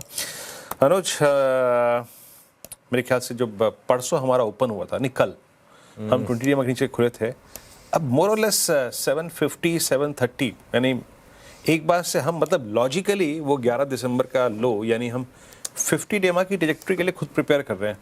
मतलब टाइम वाइज अब क्या हो रहा है कि धीरे धीरे आपके एवरेजेस ही ऊपर आ रहे हैं ना इस रेंज में। देखिए वीरू, किसी भी तरीके से पुट करिए आप चीज़ों को मार्केट ख़राब है और एक कहीं ना कहीं मिड कैप और स्मॉल कैप देखिए आप जिस तरीके से गिर रहे हैं। अच्छा, एक और रीज़न हो सकता है ग्लोबल मार्केट्स में, हालांकि ग्लोबल मार्केट नहीं गिर रहे हैं, लेकिन एक और ब्लूमबर्ग पे न्यूज़ आई कि शायद रशिया के अगेंस्ट फ्रेश सैंक्शन लगा दें डोनाल्ड ट्रंप, अगर उन्होंने उनकी पीस डील नहीं मानी तो ये भी एक कारण हो सकता है कि आप इस तरीके का मूव देख रहे हैं। लेकिन दिक्कत तो है बाज़ार में इस समय, अगर आप देखें तो डे लो पर इस समय निफ्टी ट्रेड कर रहा है। एक चार्ट चेक लेते हैं, उसके बाद आगे बढ़ेंगे। मैक्स हेल्थ केयर करीब 3.5% नीचे इस समय। Rajesh ji, max health care क्या भी रहेगा इस पर? देखिए, मुझे लगता है कि यहाँ पे जो ट्रेंड में जो रिवर्सल दिख रहा है, आज पहली बार ऐसा लग रहा है कि 1 सेकंड या थोड़ा हैंग हो गया। ओके, अनुज जी देखिए, आज यहाँ पे एक सीरियस ब्रेकडाउन है। इसका ट्रेंड अगर आप देखें तो 10-20 डीएमए का एक रेजिस्टेंस लेके ही चल रहा था ये, और जिस तरह से आज ये ब्रेकडाउन है with gain in open interest, यहाँ पे शॉर्ट बिल्टअप है। मुझे लगता है 1000 का टारगेट लेके इनिशियल शॉर्ट है उसे होल्ड करे। फ्रेश शॉर्ट करना है तो भी 1000 का ही टारगेट होगा। स्टॉप लॉस होगा 1050 के ऊपर, so probably 1055 will be the stop loss. Okay, max health care काफ़ी गिरावट यहाँ पे 3.5% से ज़्यादा टूट गया और पूरा अगर आप देखें तो हेल्थ के स्पेस में गिरावट तो आई है और कुछ काउंटर्स जहां पर और ज़्यादा डेंट पड़ा है। थोड़ी देर पहले हम डिस्कस कर रहे थे एफएमसीजी पैक से कुछ काउंटर्स चल रहे हैं, लेकिन एक बार लेकर आएगा कोलगेट जहां पर काफ़ी ज़्यादा पेन आज के सत्र में और काफ़ी सेग्रीगेट और स्कैटर्ड नज़र आएगा एफएमसीजी पैक भी। अरुण कुमार मंत्री जी, इमामी पे हमने एक टेक लिया था आपसे, वो अच्छा किया, लेकिन कोलगेट जिस तरीके से टूट रहा है और काफ़ी सवाल इस पर्टिकुलर काउंटर पे भी आते हैं, इन्वेस्टर्स यहाँ पे भी फंसे हैं। कोलगेट पर क्या व्यू बन रहा है आपका 2091 के लेवल पर? श्रेया जी, क्लियर नेगेटिव व्यू है। मुझे लग रहा है ये स्टॉक 2000 के तरफ इजीली आपको बढ़ता हुआ नजर आएगा। हो सकता है इसी सीरीज में आपको 2000 के नीचे कोलगेट जाता हुआ नजर आए। निफ्टी एफएमसीजी का चार्ट पॉजिटिव है, पर कोलगेट एक अंडर परफॉर्मिंग स्टॉक है। मुझे लग रहा है जब तक ये वापस 2150 के ऊपर नहीं निकलता, 2000 तक के टारगेट आ सकते हैं। तो क्लियर शॉर्ट है और थोड़ा बहुत अगर राइज मिलता है तो एक अच्छा शॉर्टिंग कैंडिडेट भी बन सकता है। अब एक काम करते हैं, बात करते हैं आज एटलीस्ट एक स्पेस की जहां रैली है। एक बार सिल्वर का प्राइस लेकर आइए, अभी भी 3.25% ऊपर 2,04,000 के पार, और उसी का इम्पैक्ट हिंदुस्तान जिंक पर। एक बार हिंदुस्तान जिंक देखिए, आज सुबह हमने बिग स्टॉक में चर्चा की थी इसकी, इनफैक्ट पिछले पूरे हफ्ते से इस स्टॉक की बात हुई है। हिंदुस्तान जिंक ये भी आएगा आपकी स्क्रीन पर, करीब करीब अभी भी खैर 1.5% ऊपर है। लेकिन चांदी में और कितनी तेज़ी आ सकती है यहाँ पर, ये मनीषा से जानेंगे और फिर आशीष के पास चलेंगे और जानेंगे कि इसका हिंदुस्तान जिंक पर जो मूव आ रहा है उसको किस तरीके से देखा जाए। तो पहले मनीषा के पास चलते हैं, और है क्या मनीषा जी, दिखाइए जरा एक बार। मनीषा जी बताइए, चांदी में जो मूव आ रहे हैं इसको किस तरीके से देख रहे हैं और आगे क्या यहाँ पर मूव एक्सपेक्टेड है? चांदी की तेज़ी में कोई लगाम है ही नहीं। 3.5% की तेज़ी यहाँ पर ओवरनाइट देखने को मिली है और आज फिर से बढ़त के साथ एशियन यूरोपियन मार्केट्स में कारोबार होता हुआ नजर आया है। चांदी की चाल को अगर देखें तो पिछले एक महीने में 30% की तेज़ी है और इस साल में अब तक चांदी ने आपको 127% की बढ़त दिखाई है। चांदी $65 पार कर गई। 66.5 का हाई हमने यहाँ पर अब बनता हुआ देखा है और बाज़ार को लगता है कि जिस तरह की तेज़ी है और क्योंकि मार्केट्स ये मान के चल रहे हैं कि एक शॉर्ट स्क्वीज़ है, वॉल्यूम्स में ज़रूर अंतर्राष्ट्रीय बाज़ारों में गिरावट देखने को मिली है, लेकिन प्राइस मूव्स अभी भी ऊपर की तरफ यहाँ पर ऑन द स्ट्रॉन्गर साइड हैं। स्पेकुलेटिव मनी यहाँ पर आती हुई नज़र आई है, इन्वेस्टमेंट अच्छी है, रिटेल डिमांड यहाँ पर बेहतरीन देखने को मिली है, तो इन सब चीज़ों का फ़ायदा है। एंड इवन एज प्राइसेस यहाँ पर इतने बढ़ चुके हैं, उसके बाद भी सप्लाई साइड से कोई बहुत ज़्यादा चांदी बाजार में नहीं आई है, यानी कि लोग अभी भी अपनी चांदी को होल्ड किए हुए हैं। इवन माइंस की तरफ से हमने कोई बहुत स्ट्रॉन्ग रिएक्शन आता हुआ नहीं देखा, तो चांदी शायद $70 आपको पहले दिखाएगी और 60 बाद में ये एक रेंज चांदी में बन सकती है। इंटरेस्टिंगली भारतीय बाज़ारों की अगर बात करें तो यहाँ पर चांदी डिस्काउंट पे है। इतनी वॉलेटिलिटी और इतनी जिस तरह से चांदी के भाव ऊपर भागे हैं, चांदी के खरीदार यहाँ पर थोड़े से रुक गए हैं। इंडस्ट्रियल डिमांड अभी भी निकल के आ रही है, लेकिन जहाँ तक ज्वेलरी डिमांड है, इन्वेस्टमेंट बाइंग है, वो थोड़ी सी थमती हुई नजर आई है और बाजार अब यहाँ से मॉनेटरी पॉलिसी मीटिंग्स का इंतजार करेंगे, जो कि bank of Japan, bank of England और यूरोपियन सेंट्रल बैंक की तरफ से आज और कल में आएगी। तो अगले क्यूज ये साल खत्म होने से पहले हम इन 3 मीटिंग्स में से आता हुआ देखेंगे। ओके, तो ये सिल्वर पर एक अपडेट और शानदार यहाँ पर हमें उछाल देखने को मिल रहा है। लेकिन जिस तरीके से चांदी रिकॉर्ड स्तरों पर है, चांदी की चमक से हिंद जिंक रोशन हो गया। अब समझना ये है कि हिंदुस्तान जिंक का क्या है सिल्वर कनेक्शन, ये आशीष चतुर्वेदी से जान लेते हैं। आशीष, गुड आफ्टरनून, बताएं।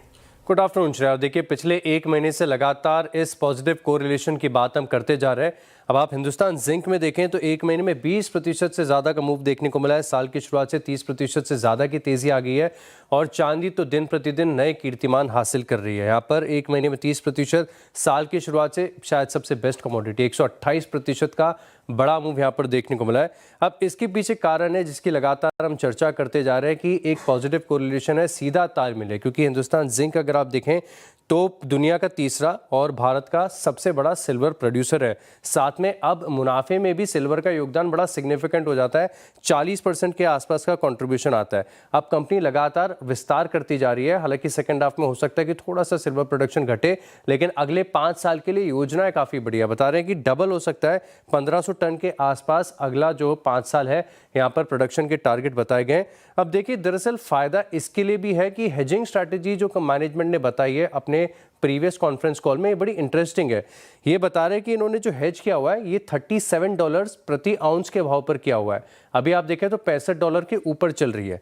लेकिन इसमें सबसे खास और सबसे इंपॉर्टेंट बात यह है कि इनके जो टोटल प्रोडक्शन है इसका सिर्फ 20% ही हेज होता है, यानी बाकी का जो 80 है वो आपका ओपन पोजीशन होगी। तो अगर चांदी में तेजी आती है तो 20 में तो आपको कोई बड़ा बेनिफिट यहाँ पर देखने को नहीं मिलेगा, लेकिन बाकी का जो बचा 80% है यहाँ पर डायरेक्ट सीधे तौर पर बड़ा बेनिफिट है।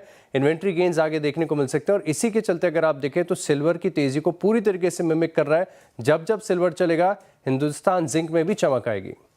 ओके, जब जब सिल्वर चलेगा हिंदुस्तान जिंक में भी चमक आएगी, ये क्लियरली आपके लिए एक सीख है। पिछले एक महीने की शानदार मूव्स आए हिंदुस्तान जिंक में। शुक्रिया आशीष। वेदांता पर हालांकि इसका आज ज़्यादा इम्पैक्ट, हालांकि वेदांता इसकी पेरेंट कंपनी है, लेकिन और NCLT की जो हरी झंडी मिली, ब्रोकरेज पॉजिटिव हुए उस पर। हालांकि स्टॉक में आज प्रॉफिट बुकिंग आई है, लेकिन एक बार शेयर से समझ लेते हैं कि ब्रोकरेजेस क्या कह रही हैं इस पर। ब्रोकरेजेस बुलिश हैं सर, और वेदांता को लेकर रिपोर्ट काफ़ी पॉजिटिव है। कोटक इंस्टीट्यूशनल इक्विटीज़ ने इस पर रिपोर्ट निकाली है। 650 के टारगेट है, इन स्तरों पर खरीदारी की राय रखी है। तो जिस लेवल पर ये कारोबार कर रहे हैं उससे कंपेयर करें तो 14% का अपसाइड देख रहे हैं वेदांता में। वो कह रहे हैं कि एबिटा अनुमान जो है यहाँ से और बढ़ेगा। तो फाइनेंशियल ईयर 26 में 5.1% से बढ़ाकर 27 में 7.5% कर दिया है। तो यहाँ पर ये एक अच्छी चीज़ है। और उनका मानना है कि कमोडिटी की जो प्राइस हाइक हुई है वो अभी तक वेदांता के प्राइस में दिख नहीं रही, तो अब पूरी तरीके से शामिल नहीं हुई है, तो वो भी अभी बाकी है, इसलिए अब पोटेंशियल नज़र आ रहा है। तो अगर कमोडिटी की जो प्राइस हाइक है उससे अगर आप कंपेयर करें तो भाव में करीब करीब 5 से 25% तक का अपसाइड हो सकता है।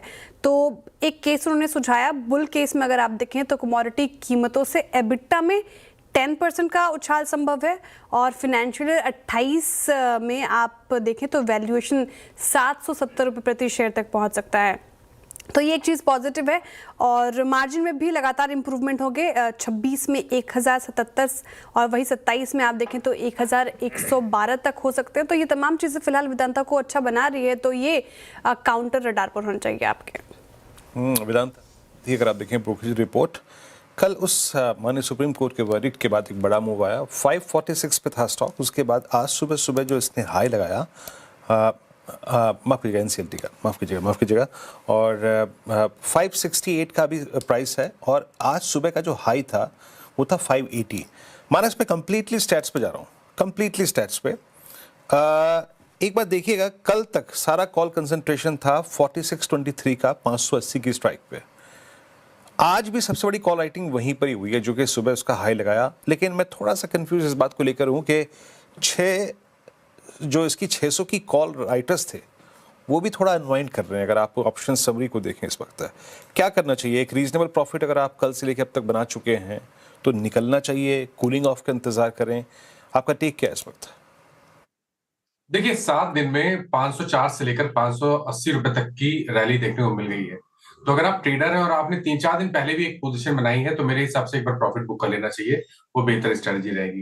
लेकिन इसका मतलब ये नहीं है कि इसका ट्रेंड नेगेटिव है, इसका ट्रेंड बहुत पॉजिटिव है। लेकिन अगर कोई डिप मिल जाए और स्टॉक 540 550 की रेंज में आ जाए तो वहां पर खरीदारी करने की राय रहेगी, क्योंकि जो लॉन्ग टर्म चार्ट्स हैं उसपे स्टॉक ने एक ब्रेकआउट दिया है जिसके टारगेट 630 रुपए के आसपास के आते हैं। लेकिन यहाँ पर रिस्क रिवॉर्ड के फेवर में नहीं है, तो डिप पे खरीदारी करेंगे। ट्रेडर के तौर पे एक बार प्रॉफिट बुक कर लें, लोअर लेवल पे आई थिंक अगर 550 540 के आसपास मिल जाए तो फिर से बाय कर लें। चलिए 4 का चौका की शुरुआत करते हैं। मानस जी से लेंगे सस्ता ऑप्शन ट्रेड, फिर चलेंगे राजेश सातपुते जी के पास एफएनओ सुपरस्टार के लिए, चार्ट का चमत्कार के लिए चंदन जी हैं हमारे साथ और मिड कैप फंडा के लिए गुरांग जी हैं। तो मानस जी बताइए आपका आज का सस्ता ऑप्शन। तो देखिए सस्ता ऑप्शन में पीएसयू बैंक पे ही ध्यान आ रहा है बार बार, तो स्टेट बैंक ऑफ इंडिया के ऑप्शन में खरीदारी करने की राय रहेगी।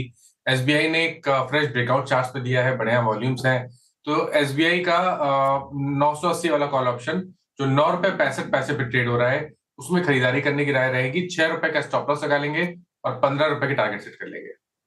एसबीआई का आपको 980 का कॉल लेना है, सस्ता ऑप्शन के लिए पिक होगी। मानस जी के एफएनओ सुपरस्टार के लिए राजेश सातपुते जी बताइए कौन सा काउंटर। श्रेया का ऑप्शन बहुत कम है। अगर आपको लॉन्ग साइड पे ट्रेड करना है तो श्रीराम फाइनेंस के साथ ही जाएंगे, पहले भी इस पे बात हुई है। और जो 860 का लेवल है मुझे लगता है ये एक इंपॉर्टेंट लेवल है, जब तक 860 मेंटेन है तब तक कोई दिक्कत नहीं है। तो एज अ सिंग ट्रेडर यहाँ पे बाय करें श्रीराम फाइनेंस। 860 के नीचे 858 यानी सिर्फ 5 पॉइंट का स्टॉप लॉस लगा के श्रीराम फाइनेंस बाय करना है। 875 880 ये इसका स्विंग का टारगेट आएगा। Okay, Shriram finance. अब चलते चंदन जी के पास चार्ट के चमत्कार के लिए। चंदन जी आप क्या पिक कर रहे हैं? जी देखिए मैं यहाँ पे फोकस करूंगा टेलीकॉम कंपनीज भारती एयरटेल के लिए। भारती एयरटेल में कल के दिन एक जो लोअर टॉप लोअर बॉटम का निगेशन देखने को मिला, 50 डे एक्सपोनेंशियल मूविंग एवरेज के सपोर्ट बने और अब कहीं ना कहीं वापस होल्ड कर रहा है और जिस हिसाब से डेटा सेटअप बन रहा है वो इंडिकेट कर रहा है कि स्लो एंड स्टडी ऊपर की तरफ मूवमेंट आएगा। सो भारती एयरटेल पे खरीदारी की सलाह रखेंगे। 2070 के आसपास का सपोर्ट रहेगा, ऊपर में लगभग 2170 के टारगेट के लिए। ओके चलिए, तो ये हो गई भारती एयरटेल पर एक ट्रेड। मिड कैप फंडा के लिए गुरांग जी के पास चलते हैं। गुरांग जी बताइए क्या ले रहे हैं मिड कैप फंडा में? मिड कैप फंडा के रूप में अनुज भाई फार्मा क्षेत्र में से ग्लेनमार्क फार्मा को चुना है। नतीजों को लेकर के सकारात्मक नजरिया और आने वाले भविष्य में जिस प्रकार से नए लॉन्चेस उन्होंने लाइनअप किए हैं उसके कारण नतीजों में और सुधार होने की पूरी संभावना। इस स्तर से शुरुआत कीजिए और गिरावट पर जोड़ते जाए, लंबी अवधि के लिए राय है। फार्मा ये हो गई गौरांग जी के पिक लंबी अवधि के लिए। 4 का चौका की शुरुआत की हमने सस्ता ऑप्शन के साथ। मानस जी ने सुझाया एसबीआई, यहाँ पे 980 की कॉल लेनी है आपको, टारगेट 15, स्टॉप लॉस 6 का मेंटेन करना है। एफएनओ सुपरस्टार के लिए राजेश सातपुते जी को भा रहा है श्रीराम फाइनेंस फीचर्स में खरीदारी की राय। 880 तक के टारगेट देख रहे वो, 858 का स्टॉप लॉस मेंटेन कीजिए। चार्ट का चमत्कार के लिए चंदन जी दाव लगा रहे भारतीय एयरटेल पर, 2170 के टारगेट देख रहे वो, 2070 का स्टॉप लॉस जरूर लगाना है। और मिड कैप फंडा के लिए ग्लेनमार्क फार्मा ये अच्छा लग रहा है गौरांग शाह जी को, तो यहाँ पे खरीदारी की राय ऑब्वियसली लंबी अवधि के लिए फिलहाल। तो ये 4 का चौका के काउंटर्स हमने आपको बताए और कुछ और काउंटर्स इनफैक्ट डिस्कस कर लेते हैं, जहाँ पर इनफैक्ट एक बार ऑटो स्पेस से आयशर मोटर्स सुझाया था अरुण कुमार मंत्री जी ने, जहाँ पर आज खराब माहौल में भी अगर आप देखें तो यहाँ पर तेज़ी बनती हुई नजर आई। पूरे दिन ही इनफैक्ट ऐसा ही रहा है, ये 1.5% अप। सोना कॉम्प्स रखिएगा स्क्रीन पर, ये भी 0.25% की तेज़ी के साथ कर रहा है कारोबार। आज के सेशन में थोड़ा वॉलेटाइल हुआ लेकिन यहाँ पर भी अच्छे मूव। टीवीएस मोटर भी एक बार रख दीजिए स्क्रीन पर, यहाँ पर भी अच्छे move. In fact Tata motor passenger vehicle भी फ्लैट है। अरुण कुमार मंत्री जी आप ही बताइए, अगर ऑटो स्पेस से मैं देखूँ आयशर के अलावा ऑटो एंसिलरीज में थोड़ा शिफ्ट करते हैं, सोना कॉम्स कैसा लगता है आपको? श्रेया जी एज ए डिस्क्लेमर, ये सोना कॉम्स हमने इसी लेवल के आसपास आज दे रखा है, तो मुझे लग रहा है यहाँ से इसके जो टारगेट्स निकल के आते हैं वो 507 के आसपास के दिए। तो अगर शॉर्ट टर्म के लिए लेना चाहे तो डेफिनेटली ले सकते हैं। 481 का स्टॉप लॉस है। ऊपर में मुझे लग रहा है स्टॉक 504 508 तक जा सकता है। तो सोना कॉम इवन मुझे लग रहा है भारत फोर्ज, ये दोनों में मोमेंटम अच्छा है, तो ये पोजिशनल ट्रेड्स के हिसाब से दोनों ही काफी अच्छे नजर। ओके चलिए अब एक काम करते हैं, हल्का सा छोटा सा ब्रेक लेंगे, फिर यूटीआई एएमसीज के इक्विटीज हेड अजय त्यागी जुड़ेंगे हमारे साथ।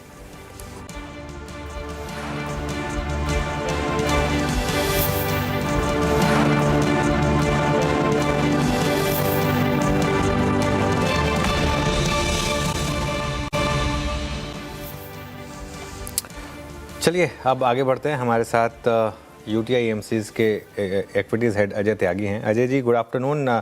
काफ़ी टफ साल रहा है ये, ख़ासतौर से ब्रॉडर मार्केट के लिए। आपके हिसाब से क्या सिचुएशन बदलेगी 2025 में, या कुछ और समय तक हमें थोड़ा सा इसी तरीके की मार्केट से जूझना पड़ेगा? हाँ जी, नमस्कार अनुज। हमें लगता है जो वैल्यूएशन का स्तर है उसको सामने रखते हुए हमारा नजरिया तो इस वक्त यही है कि मार्केट्स थोड़े समय और कंसोलिडेट करेंगे।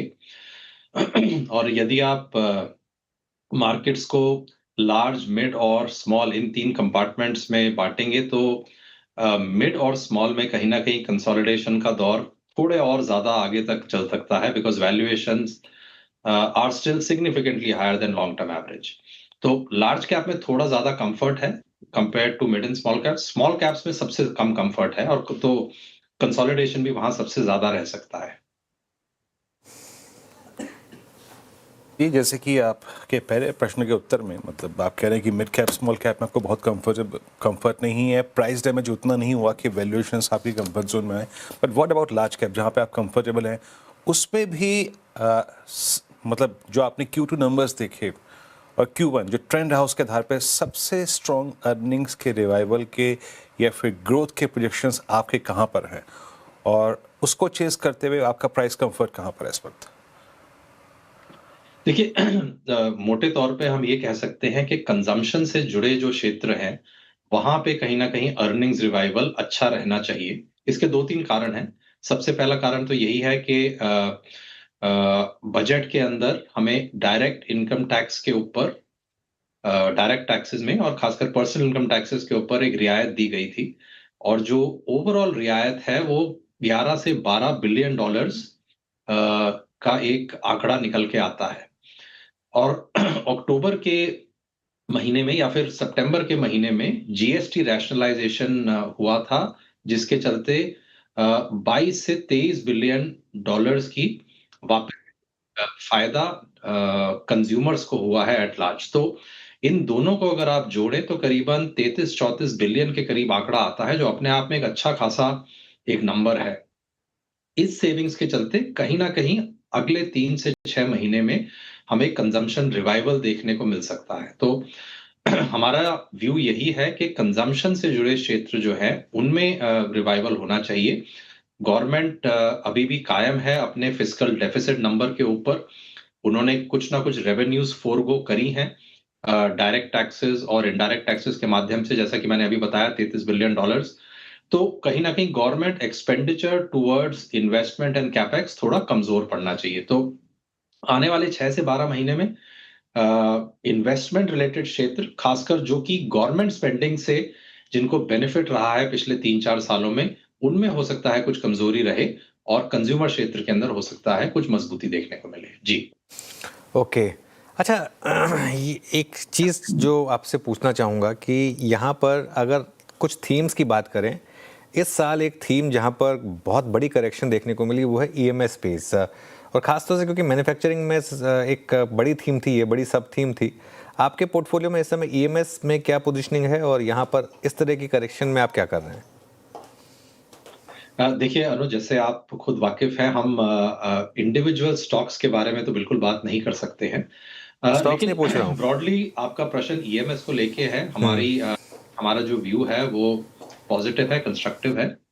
देखिए, किसी भी सेक्टर के अंदर आपको ये देखना जरूरी है कि अगले 3 से 5 सालों में अवसर क्या रहेंगे, ग्रोथ पोटेंशियल क्या रहेगा, और सबसे जरूरी चीज ये है कि उस ग्रोथ को प्ले करते हुए आपके खुद के प्रॉफिट और मार्जिन्स कितनी मजबूत रह पाएंगी। तो ईएमएस स्पेस में मैं कह सकता हूं कि एटलीस्ट 2 से 3 कंपनीज ऐसी हैं जो एक्सप्लॉइट करेंगी इस अपॉर्चुनिटी को आने वाले 3-4 सालों में। भारतीय गवर्नमेंट का अच्छा खासा एक फोकस है towards manufacturing, because government also realises के ये वो क्षेत्र है जहां पे बहुत सारी जॉब्स क्रिएट करी जा सकती हैं, ब्लू कॉलर जॉब्स क्रिएट करी जा सकती हैं, गिवन जो हमारी इकोनॉमी का कंस्ट्रक्ट है, जहाँ पे हम बहुत तादाद में लोगों को व्हाइट कॉलर जॉब्स में नहीं ला सकते। ब्लू कॉलर जॉब्स हम क्रिएट कर सकते हैं मैन्युफैक्चरिंग के माध्यम से। इसी वजह से डिफेंस के ऊपर भी गवर्नमेंट का अच्छा खासा एक फोकस है, और इसी के चलते इलेक्ट्रॉनिक मैन्युफैक्चरिंग के ऊपर भी उनका एक फोकस है। वो भारत को एक मैन्युफैक्चरिंग हब देखना चाहते हैं, specially into areas like electronics. तो थोड़ा सा लंबा हमें सोचना पड़ेगा, और हमें ये ध्यान देना पड़ेगा कि कौन सी कंपनीज ने बहुत बखूबी किया है पिछले कुछ सालों में, जिनके पास एक बहुत स्ट्रॉन्ग एक बिजनेस मॉडल ऑलरेडी खड़ा हुआ है, तैयार है। जहां तक स्टॉक प्राइसेस की बात है, आप ये खुद जानते हैं मेरे से अच्छा कि देखिए उतार चढ़ाव लगा रहता है। बढ़िया से बढ़िया कंपनीज के अंदर भी करेक्शन कई बार एक अच्छे खासे लंबे दौर तक चल सकता है। हमें अपना फोकस और सारा जो है आकर्षण केवल बिजनेस प्रॉस्पेक्ट्स और प्रॉफिटेबिलिटी के ऊपर रखना है। जी okay Ajay ji, good afternoon. Shreya बात कर रही हूँ। आपने कुछ सेक्टर्स बताए जहाँ पर फोकस रखना है। वैसे क्विक कॉमर्स स्पेस को कैसे देख रहे हैं आप अजय जी? अब स्विगी, इटर्नल हमने देखा, अब जेप्टो के आईपीओ की भी बात हो रही है। Quick commerce as a space पिछले 6 महीने में 7 महीने में रिटर्न्स तो अच्छे दिए हैं, स्पेशली इटर्नल की बात की जाए, लेकिन अब क्या कंपटीशन और ज़्यादा हो जाएगा, और ऐसे मूड माहौल में इन्वेस्टर्स के लिए क्या हिदायत इन स्पेस पे, इस पर्टिकुलर स्पेस को लेकर?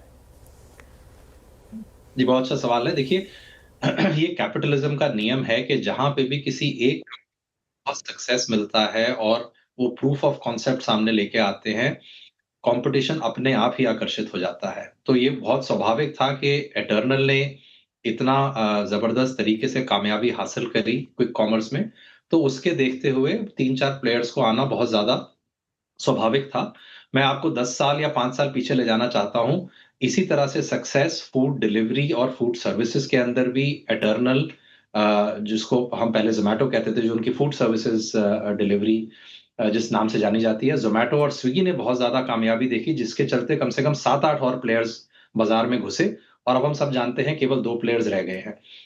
हमारा ये मानना है कि क्विक कॉमर्स थोड़ी ज्यादा बड़ी इंडस्ट्री है कंपेयर टू फूड सर्विसेज, तो हो सकता है यहाँ पे 3 से 4 प्लेयर भी प्रॉफिटेबली एग्जिस्ट कर पाए आने वाले दशक में।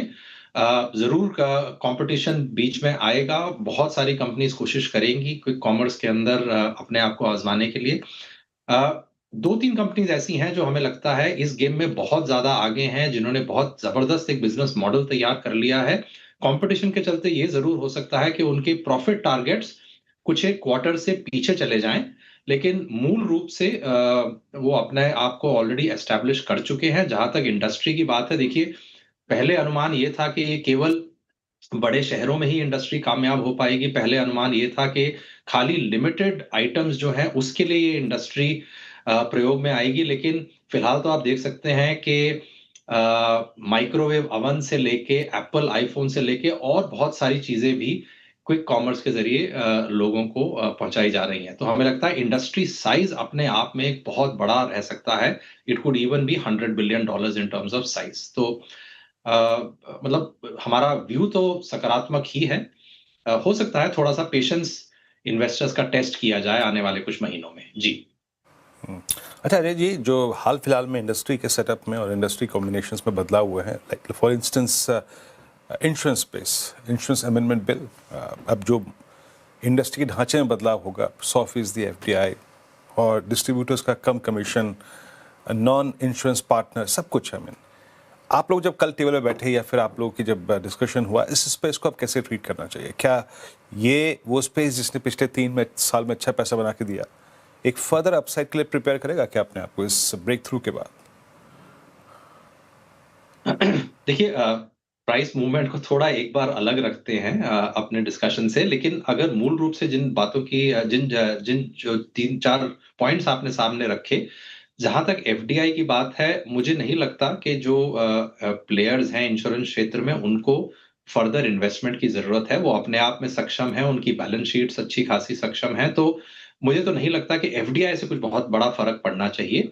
जहां तक कमीशंस की बात है, मुझे लगता है ये एक पॉइंट है जो हमें थोड़ा ध्यान से सोचना पड़ेगा। कुछ एक इंश्योरेंस डिस्ट्रीब्यूटर्स जो हैं और इंटरमीडियरीज जो हैं, उनके ऊपर इस चीज का अच्छा खासा प्रभाव पड़ सकता है, नेगेटिव प्रभाव पड़ सकता है।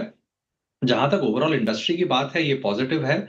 अगर कमीशंस जो है रिड्यूस होते हैं तो वो पॉलिसी होल्डर्स के लिए बहुत पॉजिटिव है और कहीं ना कहीं इंश्योरेंस कंपनीज के लिए भी पॉजिटिव है, ओवरऑल इंडस्ट्री के लिए पॉजिटिव है। तो मुझे लगता है कहीं ना कहीं जिस तरह से म्यूचुअल फंड के अंदर एक जोर दिया गया था कि देखिए आप आम निवेशक के लिए इस इंडस्ट्री को और चीप बनाइए और एक्सेसिबल बनाइए, इंश्योरेंस इंडस्ट्री के अंदर भी प्रयास यही है कि आप आम पॉलिसी होल्डर्स के लिए इसको और ज्यादा अफोर्डेबल बनाइए।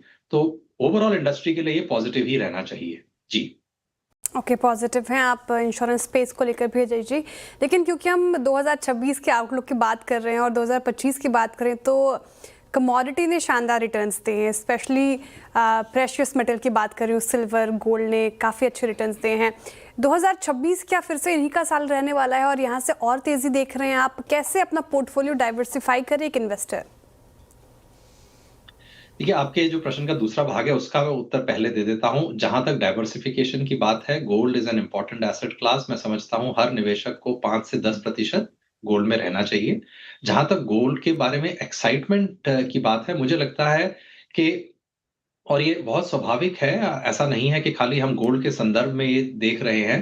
पहले भी हमने कई बार महसूस किया है, जो भी कोई एसेट क्लास या जो भी कोई पर्टिकुलर क्षेत्र पिछले 2 या 3 सालों में बहुत जबरदस्त या मजबूत रिटर्न देता है, निवेशक हमेशा उसी के ऊपर ही आकर्षित रहते हैं। तो गोल्ड ने बहुत जबरदस्त रिटर्न दिया है 3 साल में। स्वाभाविक है कि हमसे भी सारे निवेशक गोल्ड के आउटलुक के बारे में पूछ रहे हैं। हमारा ये मानना है कि जहां तक relative performance of gold to equity को अगर हम एनालाइज करें तो कहीं ना कहीं गोल्ड प्राइसेस शायद पीक आउट कर चुके हैं in terms of their performance. पिछले 5 साल और 10 साल के आंकड़े जब हम देखते हैं और अगर हम इसी क्रम को पिछले 30 साल तक लेके जाते हैं तो जब भी gold has out performed equities over a 5 year and 10 year period, तो कहीं ना कहीं आप कह सकते हैं वो गोल्ड का आउट परफॉर्मेंस का फेज एक समाप्ति के तरफ बढ़ता है। लेकिन इसमें सबसे बड़ी जो चीज है जो हमें समझनी है वो ये है कि सेंट्रल बैंक्स कब तक गोल्ड रिजर्व अपने ओवरऑल रिजर्व्स के अंदर बढ़ाते रहेंगे। पिछले 5 से 6 सालों में dollar as a reserve currency की प्रतिशत करीबन 55 से लेके 45 की तरफ आई है। So there has been a 10% decline in dollar as a reserve currency for central banks. और उसी 5 वर्षों में गोल्ड की परसेंटेज एज रिजर्व बढ़ा है और इसके चलते सेंट्रल बैंक्स ने गोल्ड की बाइंग भी बहुत करी है। अगर सेंट्रल बैंक्स कंटिन्यू करते हैं डी डॉलराइजेशन का प्रोसेस और अगर वो डॉलर के ऊपर थोड़ा सा अपना नजरिया नेगेटिव रखते हुए गोल्ड को अपने पोर्टफोलियो में बढ़ाते हैं तो हो सकता है गोल्ड आने वाले वर्ष में भी पॉजिटिवली सरप्राइज करे। अब ये कहना देखिए बहुत मुश्किल है हमारे लिए कि सेंट्रल बैंक्स किस तरीके से सोचेंगे आने वाले वर्ष में, बट जैसा कि मैंने पहले कहा, अगर आप खाली प्योरली प्राइस परफॉर्मेंस के सामने रख के कुछ डिसीजन ड्रॉ करना चाहें तो गोल्ड के best years are behind us. As a matter of asset allocation, जैसा कि मैंने पहले भी कहा, आपको गोल्ड अपने पोर्टफोलियो में 5 से 10% रखना चाहिए। It is a good asset class to own in the long run. Portfolio में वो एक स्टेबिलिटी प्रोवाइड करती है। जी जी, बहुत बहुत शुक्रिया आप इस कार्यक्रम में शामिल हुए, सभी सेक्टर्स पे अपना आउटलुक अपने हाथ साथ शेयर किया हमारे साथ। बहुत बहुत शुक्रिया इस कार्यक्रम में शामिल होने के लिए। निफ्टी जाते जाते हम उस दहलीज को, उस किनारे को, उस छोर को रीगेन करके जा रहे हैं जिसे हमने इंटरडे बेसिस पे तोड़ा था, वो था 25,800। अनुज, अब मैं ये तो नहीं कहूँगा कि अंत भला तो सब भला, लेकिन फिर भी जो बचा हुआ है स्क्रीन पे उस पर टिप्पणी और कल के लिए भी अनुज थर्सडे। देखिए, सेम व्यू जो हम कल भी कैरी कर रहे थे। इस समय मार्केट में दिक्कत है और कोई ट्रेड ना ही कैरी करें तो बेटर रहेगा, क्योंकि गैप अप या गैप डाउन तो आपके हाथ में है नहीं। आज भी देखिए, सुबह एक बार तो गैप अप हुआ था, उसके बाद मार्केट फिसला था। तो न्यूट्रल रहें और इंटरडे ट्रेड्स पर फोकस करें। अगर शॉर्ट करना नहीं आता आपको इस मार्केट में तो इस मार्केट से दूर रहें, क्योंकि इस मार्केट में पैसा बन रहा है शॉर्ट करके। अब कभी ना कभी वो ट्रेड फेल होगी। मार्केट का टेक्सचर काफ़ी ख़राब है। आप कह सकते हैं मार्केट ओवरसोल्ड है, बिल्कुल है, लेकिन मार्केट सिर्फ इसलिए रिकवर नहीं होगा क्योंकि ओवरसोल्ड है। आज तो मार्केट को एक अच्छा ट्रिगर भी मिला करेंसी का, तब भी मार्केट नहीं चला। ब्रेंट क्रूड इतना नीचे आया, तब भी मार्केट नहीं चला। तो कहीं ना कहीं कुछ दिक्कत है। तो मार्केट का ट्रेंड इस समय ख़राब है। बदलेगा तब अलग बात करेंगे, लेकिन अभी के लिए सेल ऑन रैली की ट्रेड है, लेकिन कैरी नहीं करना है, क्योंकि मार्केट आपको मौके दे रहा है इंट्राडे में, और आज जैसे हुआ एक बार के लिए 60-70 पॉइंट का गैप अप ऐसा हो जाए, वो फिर आपके लिए अपॉर्चुनिटी होगी। यतिन के पास चलते हैं, जानते हैं डीलिंग रूम से क्या फीडबैक मिल रहा है उन्हें। Yatin, good afternoon. Good afternoon. और आज 2 स्टॉक्स हैं जो आज फोकस में है। सबसे पहले इटर्नल, यहाँ डीलर्स एसटीबीटी की स्ट्रैटेजी सजेस्ट कर रहे हैं। जिस तरीके से यहाँ एफआई शेयर बेच रहे हैं, डीलर्स को लगता है कि 278, 280 तक के टारगेट्स दिसंबर फ्यूचर्स में आ सकते हैं, और थोड़ा बहुत यहाँ प्रेशर आज सेलिंग का देखने को मिल रहा है। इसके अलावा पॉलीकैब भी एक काउंटर है जहाँ सुबह काफ़ी सारी बल्क डील्स हुई और उसके बाद स्टॉक नीचे ही ट्रेड कर रहा है, और कहीं ना कहीं डीलर्स को लगता है कि यहाँ भी एसटीबीटी ट्रेड करके चलना चाहिए, क्योंकि ओपन इंटरेस्ट जो है शॉर्ट साइड पे 12% बढ़ा है। तो आज फ्रेश शॉर्ट्स भी देखने को मिले हैं, और शायद एक प्रेशर कंटिन्यू रहे 1-2 दिनों के लिए, उस लिहाज से डीलर्स यहाँ शॉर्ट सेल की कॉल दे रहे हैं। दोनों शॉर्ट्स साइड की ट्रेड आई है डीलर्स की तरफ से। शुक्रिया यतिन जी। पॉलीकैब और इटर्नल पर एसटीबीटी की सलाह डीलर्स की तरफ से, लेकिन हमारे पैनल ने क्या पिक किया, एसटीबीटी या बीटीएसटी, वो समझ लेते हैं। बताइए चंदन जी, शुरुआत आपसे, क्या आप कैरी करेंगे कल के लिए एसटीबीटी या बीटीएसटी? बिल्कुल, मैं बीटीएसटी में एसआरएफ पे फोकस करूंगा। एसआरएफ में एक अच्छा सेटअप बना है और 3 दिन से मल्टीपल सपोर्ट के साथ अपने आप को होल्ड कर रहा है। वीकली सेटअप भी अच्छा है और यहाँ पे कुछ दिन पहले रिवर्सल के साइन देखने को मिले थे। तो एसआरएफ पे खरीदारी की सलाह। सपोर्ट रहेगा 2985, ऊपर में 3110 तक के टारगेट बनने चाहिए। ओके, एसआरएफ में बीटीएसटी। गावा सर, आप क्या कैरी करेंगे कल के लिए? आई थिंक मेरा ध्यान विप्रो पर है। विप्रो ठीक नजर आता है मुझे, और ट्रेड करा 261.30, स्टॉप लगाएंगे करीब 260 का, 1-1.5 रुपए का स्टॉप है, टारगेट 265 विप्रो। ओके, विप्रो आपका बाय कॉल 261 पे। मानस, आपका ट्रेड? तो देखिए, कैनरा बैंक को लेके जाएंगे, पीएसयू बैंक पे ही ध्यान है। तो कैनरा बैंक के फ्यूचर में खरीदारी करेंगे, 149 का स्टॉप लॉस लगाएंगे और 154 के टारगेट सेट करेंगे। कैनरा बैंक यहाँ पर खरीदारी की जाए। अरुण कुमार मंत्री जी, आप क्या कैरी करेंगे? शेयर सन फार्मा के साथ जाना चाहूंगा। लगभग 20 डे मूविंग एवरेज के ऊपर ट्रेड कर रहा है और कल के हाई निकालने की कोशिश में, तो मुझे लग रहा है यहाँ से मोमेंटम बन सकता है। 1800 के कॉल्स में भी मुझे लग रहा है थोड़ी थोड़ी कवरिंग शुरू हो चुकी है, तो 1784 के स्टॉप लॉस के साथ बाय करें और ऊपर में 1821 के टारगेट। ओके, राजेश सातपुते जी, आप क्या कैरी करेंगे? श्रेया, देखिए, नया तो डेफिनेटली ऐड नहीं करूंगा। लुपिन जो मैंने इनिशियल में कहा था बस उसी कैरी करके जाऊंगा। नया स्टॉप लॉस 2100 का होगा और टारगेट वही रहेगा 2135 टू 2140। ओके, चलिए अब वीरू के पास चलते हैं और आज की मार्केट ब्रेथ कैसी रही ये जानते हैं। वीरू, बताइए कैसी रही आज की मार्केट ब्रेथ? ब्रेथ अनुज खराब थी, और स्पेशली अगर आप देखें, अगर ये पीएसयू बैंक्स ना होते तो शायद ये ब्रेथ आपको और खराब नजर आती। Long short, long unwinding, look at short 113, एक सब्सटेंशियल अगर आप देखें जो अंश था वो आज शॉर्ट विटनेस कर रहा था। लॉन्ग अनवाइंडिंग करीब 30 में, ऑलमोस्ट ये फिगर्स अगर आप देखें, अगर मैं इसको जोड़ दूं तो 140 के आसपास थी, और लॉन्ग 50 में, शॉर्ट कवरिंग 21 में। आइए देखते हैं लॉन्ग्स के कैंडिडेट कौन कौन से थे। पहले लॉन्ग्स में सबसे ऊपर जो नज़र आया उसमें देखिए एनबीएफसीज और बैंक्स, श्रीराम फाइनेंस करीब 2.25% ऊपर, मेटल्स में Hindustan zinc, APL Apollo tubes, Aurobindo pharma और हिंडाल्को। मेटल्स की बहुत स्ट्रॉन्ग प्रेजेंस है इस शीट में, तो मेटल्स अभी भी स्ट्रॉन्ग कैरी करते हुए कन्विक्शन। पूरा पीएसयू बैंकिंग बास्केट आज एक शॉर्ट कवरिंग के फेज में गया। PNB, Canara bank, bank of India, bank of Baroda, यानी ये लग रहा है कि आज डेरिवेटिव्स में well supported by short covering in PSU banks. पेट्रोनेल एनर्जी आज काफ़ी स्ट्रॉन्ग था। एक स्पेस जो पेन में रहा है पिछले काफ़ी समय से, that health care, hospital stocks, वो आज ही बैकफुट पे रहे। Look at Max, short builder, Polycab, Colgate, Dixon, CAMS. आज कैम्प्स में प्रॉफिट टेकिंग हुई और कैश में और डेरिवेटिव्स में शॉर्टिंग हुई। और नेक्स्ट स्लाइड आएगी यहाँ पर पीबी आज भी 3% नीचे रहा, और एक मेजर सेटबैक इसके लिए बाकी amber enterprises, astral, GMR airports में लगातार क्रमबद्ध तरीके से जो है वो लॉन्ग अनवाइंडिंग जारी है, और आज भी प्रॉफिट टेकिंग भी 2% नीचे। और मजगांव टॉक जनाब, ये सारे के सारे स्टॉक्स जो हैं वो मतलब डिफेंस में लॉन्ग अनवाइंडिंग, प्रॉफिट्स कैश में कन्वर्ट होते हुए देखते हुए। श्रेया, बिल्कुल, तो ये ब्रेथ हमने समझ ली एफएनओ की, लेकिन अब एक बार इंश्योरेंस स्पेस का जिक्र कर लेते हैं। और देखिए, सेबी की अहम बोर्ड बैठक जारी है। हम लगातार सीएनबीसी आवाज़ पर आपको ये खबर बता रहे हैं, और म्यूचुअल फंड के कुल एक्सपेंस रेशियो के नियमों पर फैसला हो सकता है। लेकिन सवाल है कि क्या फैसला हो सकता है, डिटेल समझते हैं। यश हमारे साथ मौजूद है। यश, गुड आफ्टरनून, बताइए क्या फैसला हो सकता है? Good afternoon. तो जैसे हम अभी बात कर रहे हैं, सेबी की जो अहम बोर्ड मीटिंग है वो जारी है और शाम को तकरीबन 5:30 बजे बोर्ड बैठक में जो फैसले लिए जाते हैं उस पर चर्चा होगी सेबी चेयरमैन से। पर हमें जो अपने सूत्रों से अब पता चल रहा है वो ये है कि सेबी आज के बोर्ड मीटिंग में mutual fund total expense ratio यानी कि एक्सपेंस लिमिट को लोअर करने पे चर्चा कर सकता है।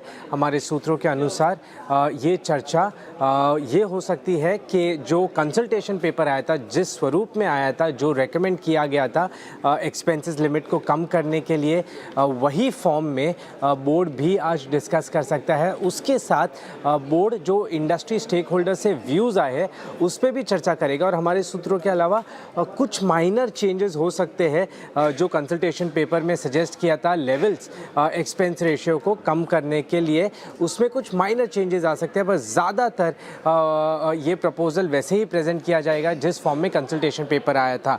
अभी हम बात करते हैं कंसल्टेशन पेपर आखिर किस फॉर्म में आया था। सेबी ने ये प्रपोज किया था कि 500 करोड़ के AUM के लिए जो एक्सपेंसेस ऑफ मैनेजमेंट लिमिट है उसको 2.1 कर दी जाए 2.25% से, अगले 250 करोड़ के लिए 1.9% कर दी जाए 2% से, अगले 1250 करोड़ के AUM के लिए 1.6 कर दी जाए 1.75% से, और फिर 15 बेसिस पॉइंट्स का यानी कि 0.15% का रिडक्शन किया जाए जैसे जैसे AUM बढ़ता जाता है।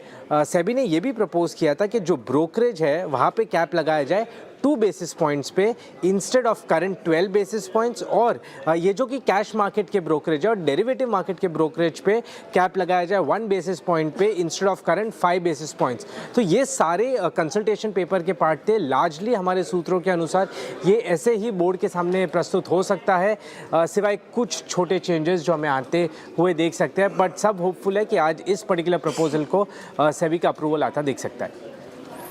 जी हाँ, तो इस अगर आप देखें तो ढांचे को सेबी का अप्रूवल मिल सकता है। यश, बहुत बहुत शुक्रिया आपका। और आप एक इस बात का इम्पैक्ट स्टॉक्स पे और उनकी प्राइस परफॉर्मेंस पे देख ही रहे हैं। तो क्या HDFC AMC, और जब ये फर्स्ट टाइम स्टॉक ये बातें आई थी तो स्टॉक उस टाइम किसी और ट्रजेक्टरी में था। अब अगर आप देखें तो किसी और ट्रजेक्टरी में 2538 ये डेढ़ ऊपर है, लेकिन इस प्राइस की एक डेफिनेशन है जनाब, और ये है कि HDFC AMC एक ज़माने बाद, मेरे ख्याल से 6 महीने के बाद, ऑलमोस्ट 6-7 महीने के बाद 200 EMA के नीचे है। मानस, आपका टेक क्या है? अब ये एक वीकनेस, और मुझे उससे भी चीज़ जो गंभीर नज़र आ रही है, कुछ मीडियम और लॉन्गर टर्म एवरेजेस का negative cross over seems like preparation for further downside, preparation for जिसे कहते हैं फर्दर डाउनसाइड 200 EMA के नीचे भी। आपका टेक क्या कहता है HDFC AMC पर? तो देखिए, पिछले हफ्ते ही स्टॉक ने 200 डे मूविंग एवरेज पे सपोर्ट लिया था, लेकिन फिर बाउंस बैक देखने को मिला, लेकिन स्टॉक ऊपर सस्टेन नहीं हो पा रहा है। मेरा समझना है कि अगर आपके पास पोजीशन है तो 2500 रुपए का स्टॉप लॉस जरूर से लगा लें। अगर 2500 का आंकड़ा ब्रेक हुआ तो शायद आपको 2300 तक के प्राइस भी HDFC AMC दिखा सकता है। खरीदारी करने के लिए आप वेट करना पड़ेगा। खरीदारी केवल और केवल 2700 रुपए के ऊपर ही करनी है, उससे पहले नहीं करनी है। ओके, HDFC AMC यहाँ पर देखते हैं। अब सारे के सारे स्टॉक्स जो हैं MF से रिलेटेड वो एक्चुअली काफ़ी लॉसेस के साथ ही घर जा रहे हैं, तो काफ़ी हद तक शायद ये प्राइस में है। और अगर इसके कुछ हल्का सा उलट आ गया, you never know with SEBI, तो हो सकता है कल रिकवरी भी आ जाए, ये भी पॉसिबिलिटी रहेगी। खैर एनीवे, मार्केट में थोड़ी रिकवरी है। निफ्टी 25,800 के ऊपर बंद होने की कोशिश करेगा। एक बार प्रोविजनल क्लोज दिखाएंगे कहाँ हो रहा है अब तक का जो एडजस्टेड क्लोज है, वो अगर देखेंगे लास्ट के 20 मिनट कहाँ 25,818 पर, तो ठीक है 25,800 के तो ऊपर क्लोज होना चाहिए। उसके बाद देखते हैं कहाँ तक हम जाएंगे। एक बार पंजाब नेशनल बैंक लेकर आइए। पंजाब नेशनल बैंक में शानदार मूव, और आई थिंक डे हाई पर ये BTS लिया क्या किसी ने? PNB नहीं लिया ना अब तक तो। अरुण जी, PNB पर क्या व्यू रहेगा आपका? अनुज जी, मुझे लग रहा है ओवरऑल PSU ही मोमेंटम में है, तो 119 के ऊपर ये भी सस्टेन कर रहा है। मुझे लग रहा है इसका टारगेट 122, 123 तक देखने को मिल सकता है।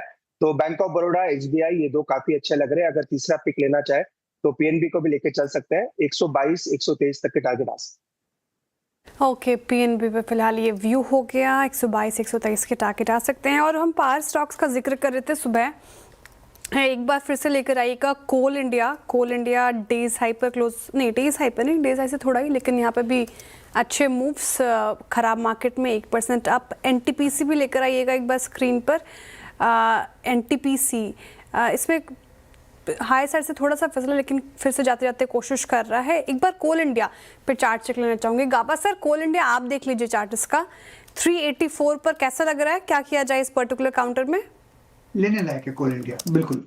आप ट्रेड करा 384.70 के आसपास, स्टॉप लगाना पड़ेगा करीब 380 350 ज्यादा नहीं, और 340 390 पॉसिबल है। कोल इंडिया लेने लायक है बिल्कुल।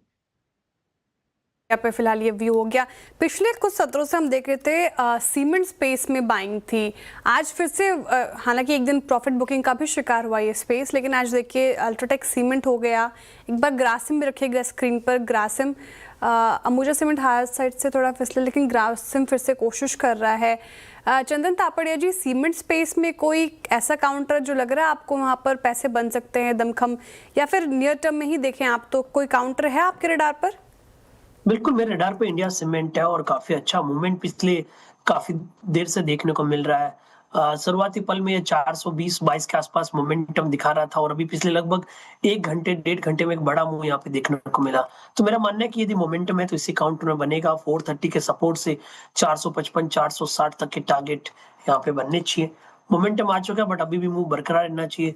उसके अलावा आप दूसरे सीमेंट काउंटर देखें तो कहीं ना कहीं थोड़ा सा एक रेंज बाउंड बायस है, और सेकंड प्रेफर्ड पिक यदि सीमेंट में चाहिएगी तो मैं ग्रासिम में फोकस करूंगा, जहाँ पे एक बॉटम प्रोसेस देखने को मिले, सपोर्ट वापस 50 डेमा के की लेवल से रीटेस्ट भी हुए हैं, तो इसके लिए यहाँ पे ध्यान रखा जा सकता है। 2750 के सपोर्ट से 2890 तक के टारगेट बनेंगे। So India cement preferred pick रहेगा इन टर्म्स ऑफ मोमेंटम, और दूसरा पिक है वो ग्रासिम को सिलेक्ट किया जा सकता है। अच्छा चंदन, अगर आपने तजुर्बे से एक बार बताइएगा, केन्स हर छोटे मोटे पुलबैक पे सप्लाई विटनेस कर रहा है। ये स्टोरी थोड़ी कोलैप्स हुई है, मैं इसको थोड़ा सा जज करने की कोशिश कर रहा था, सिंस हमारे पास जो हिस्ट्री है उसमें हम 200 वेमा से नीचे की तो बात ही नहीं कर सकते, क्योंकि वही अगर आप देखें इसका लो रहेगा जनवरी 2023 का। क्या लग रहा है, मीन चांसेस हैं क्या 4000 को वायलेट करने के? हाँ बिल्कुल वीरू, देखिए जिस हिसाब से स्ट्रक्चर बना है, नेगेटिव सेटअप बना है, मैं आपको बताऊंगा 5-6 दिन पहले एक दिन रिकवरी आई थी, बट उस रिकवरी में हल्के फुल्के शॉर्ट कवर हुए थे और वापस कॉल राइटिंग देखने को मिली। और ये मार्केट है जो अंडर परफॉर्मर काउंटर को कंटिन्यूसली पनिश कर रहा है। सिलेक्टिव काउंटर जहाँ पे स्ट्रेंथ है वहां पे स्ट्रेंथ कंटिन्यू हो रही है, तो काफी टाइम लगेगा जब इतना सेल ऑफ काउंटर में देखने को मिला है। फिलहाल मेरा मानना है जब तक ये स्टॉक ऊपर में 4350 से 4400 नहीं निकलता है, कोई जल्दबाजी नहीं करनी चाहिए। इनफैक्ट सेटअप के हिसाब से तो 4000 और 3950 तक के डाउन साइड भी बन सकते हैं। अच्छा, मीनवाइल एक बार जरा आप 2-3 स्टॉक्स लेकर आइए इंट्राडे में। एक बार ब्रेंट दिखाएंगे मुझे। अब मैं बताऊं क्या हो रहा है, ये थोड़ा सा इंटरेस्टिंग है। ब्रेंट एकदम से वापस जो 59 तक आ गया था, एकदम से उसमें जंप आ रहा है, 60-20 पर आ गया। और देखिए एकदम से ONGC का इंट्राडे चार्ट लेकर आइए। कहीं ना कहीं एक सेंस बन रही है मार्केट को कि अगर वो सैंक्शन लग गए वापस रशिया पर, तो जो क्रूड में जो गिरावट चल रही थी वन वे, वो शायद वापस थोड़ी सी नेगेट होगी। और ONGC देखिए अब डे हाई पर बंद हो रहा है।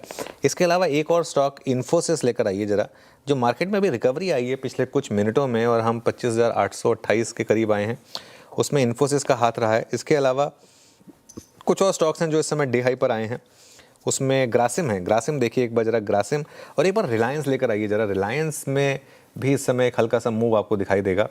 रिलायंस भी आ रहा है इस समय डे हाई के करीब। तो ये कुछ स्टॉक्स हैं जहाँ पर ठीक ठाक मूव्स आ रहे हैं। एक फाइनल चार्ट चेक लेने की कोशिश करते हैं यहाँ पर, हालांकि थोड़ा रिस्की है, लेकिन राजेश सातपुते जी, ONGC इस मूव को कैसे देख रहे हैं आप? क्या डेड कैट बाउंस है या ट्रस्ट करें इस मूव को?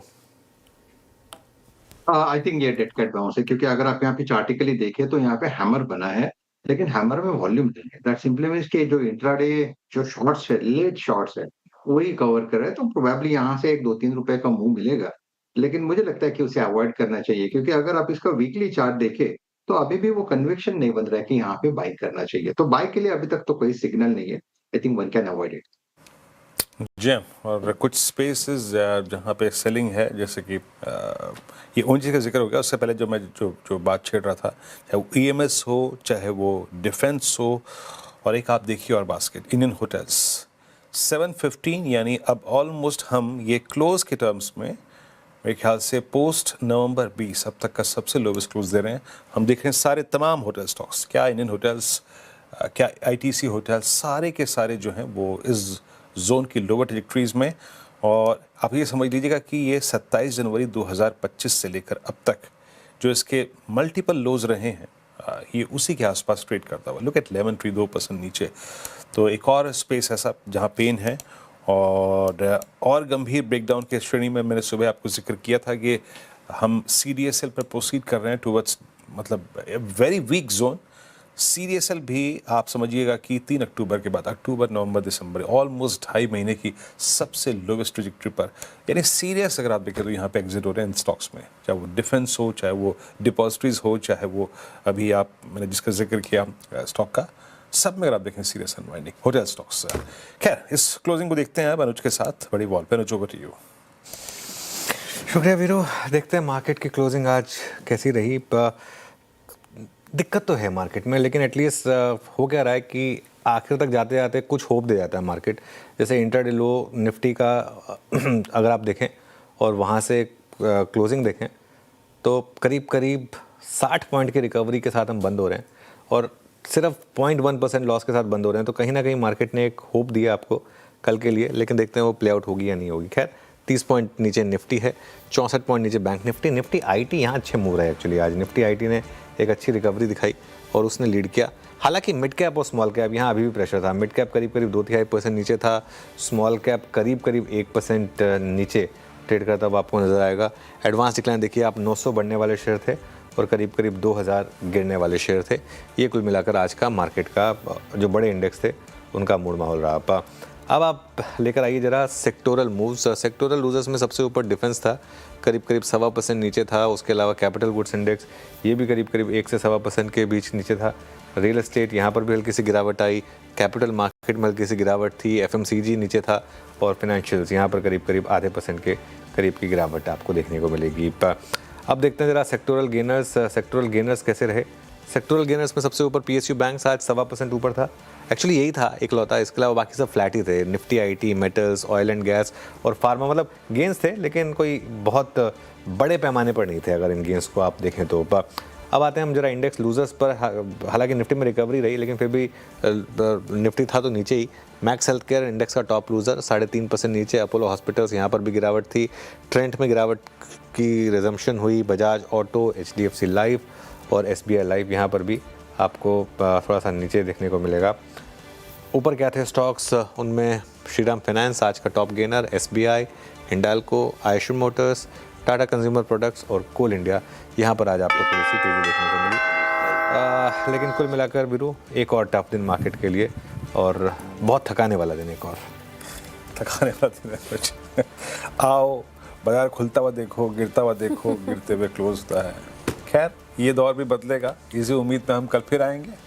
गुरुवार का दिन है, याद रखिएगा सेंसेक्स के वीकली कॉन्ट्रैक्ट की एक्सपायरी है। सुबह होगी मुलाकात मॉर्निंग कॉल और मुनाफे की तैयारी में। तब तक के लिए नमस्कार।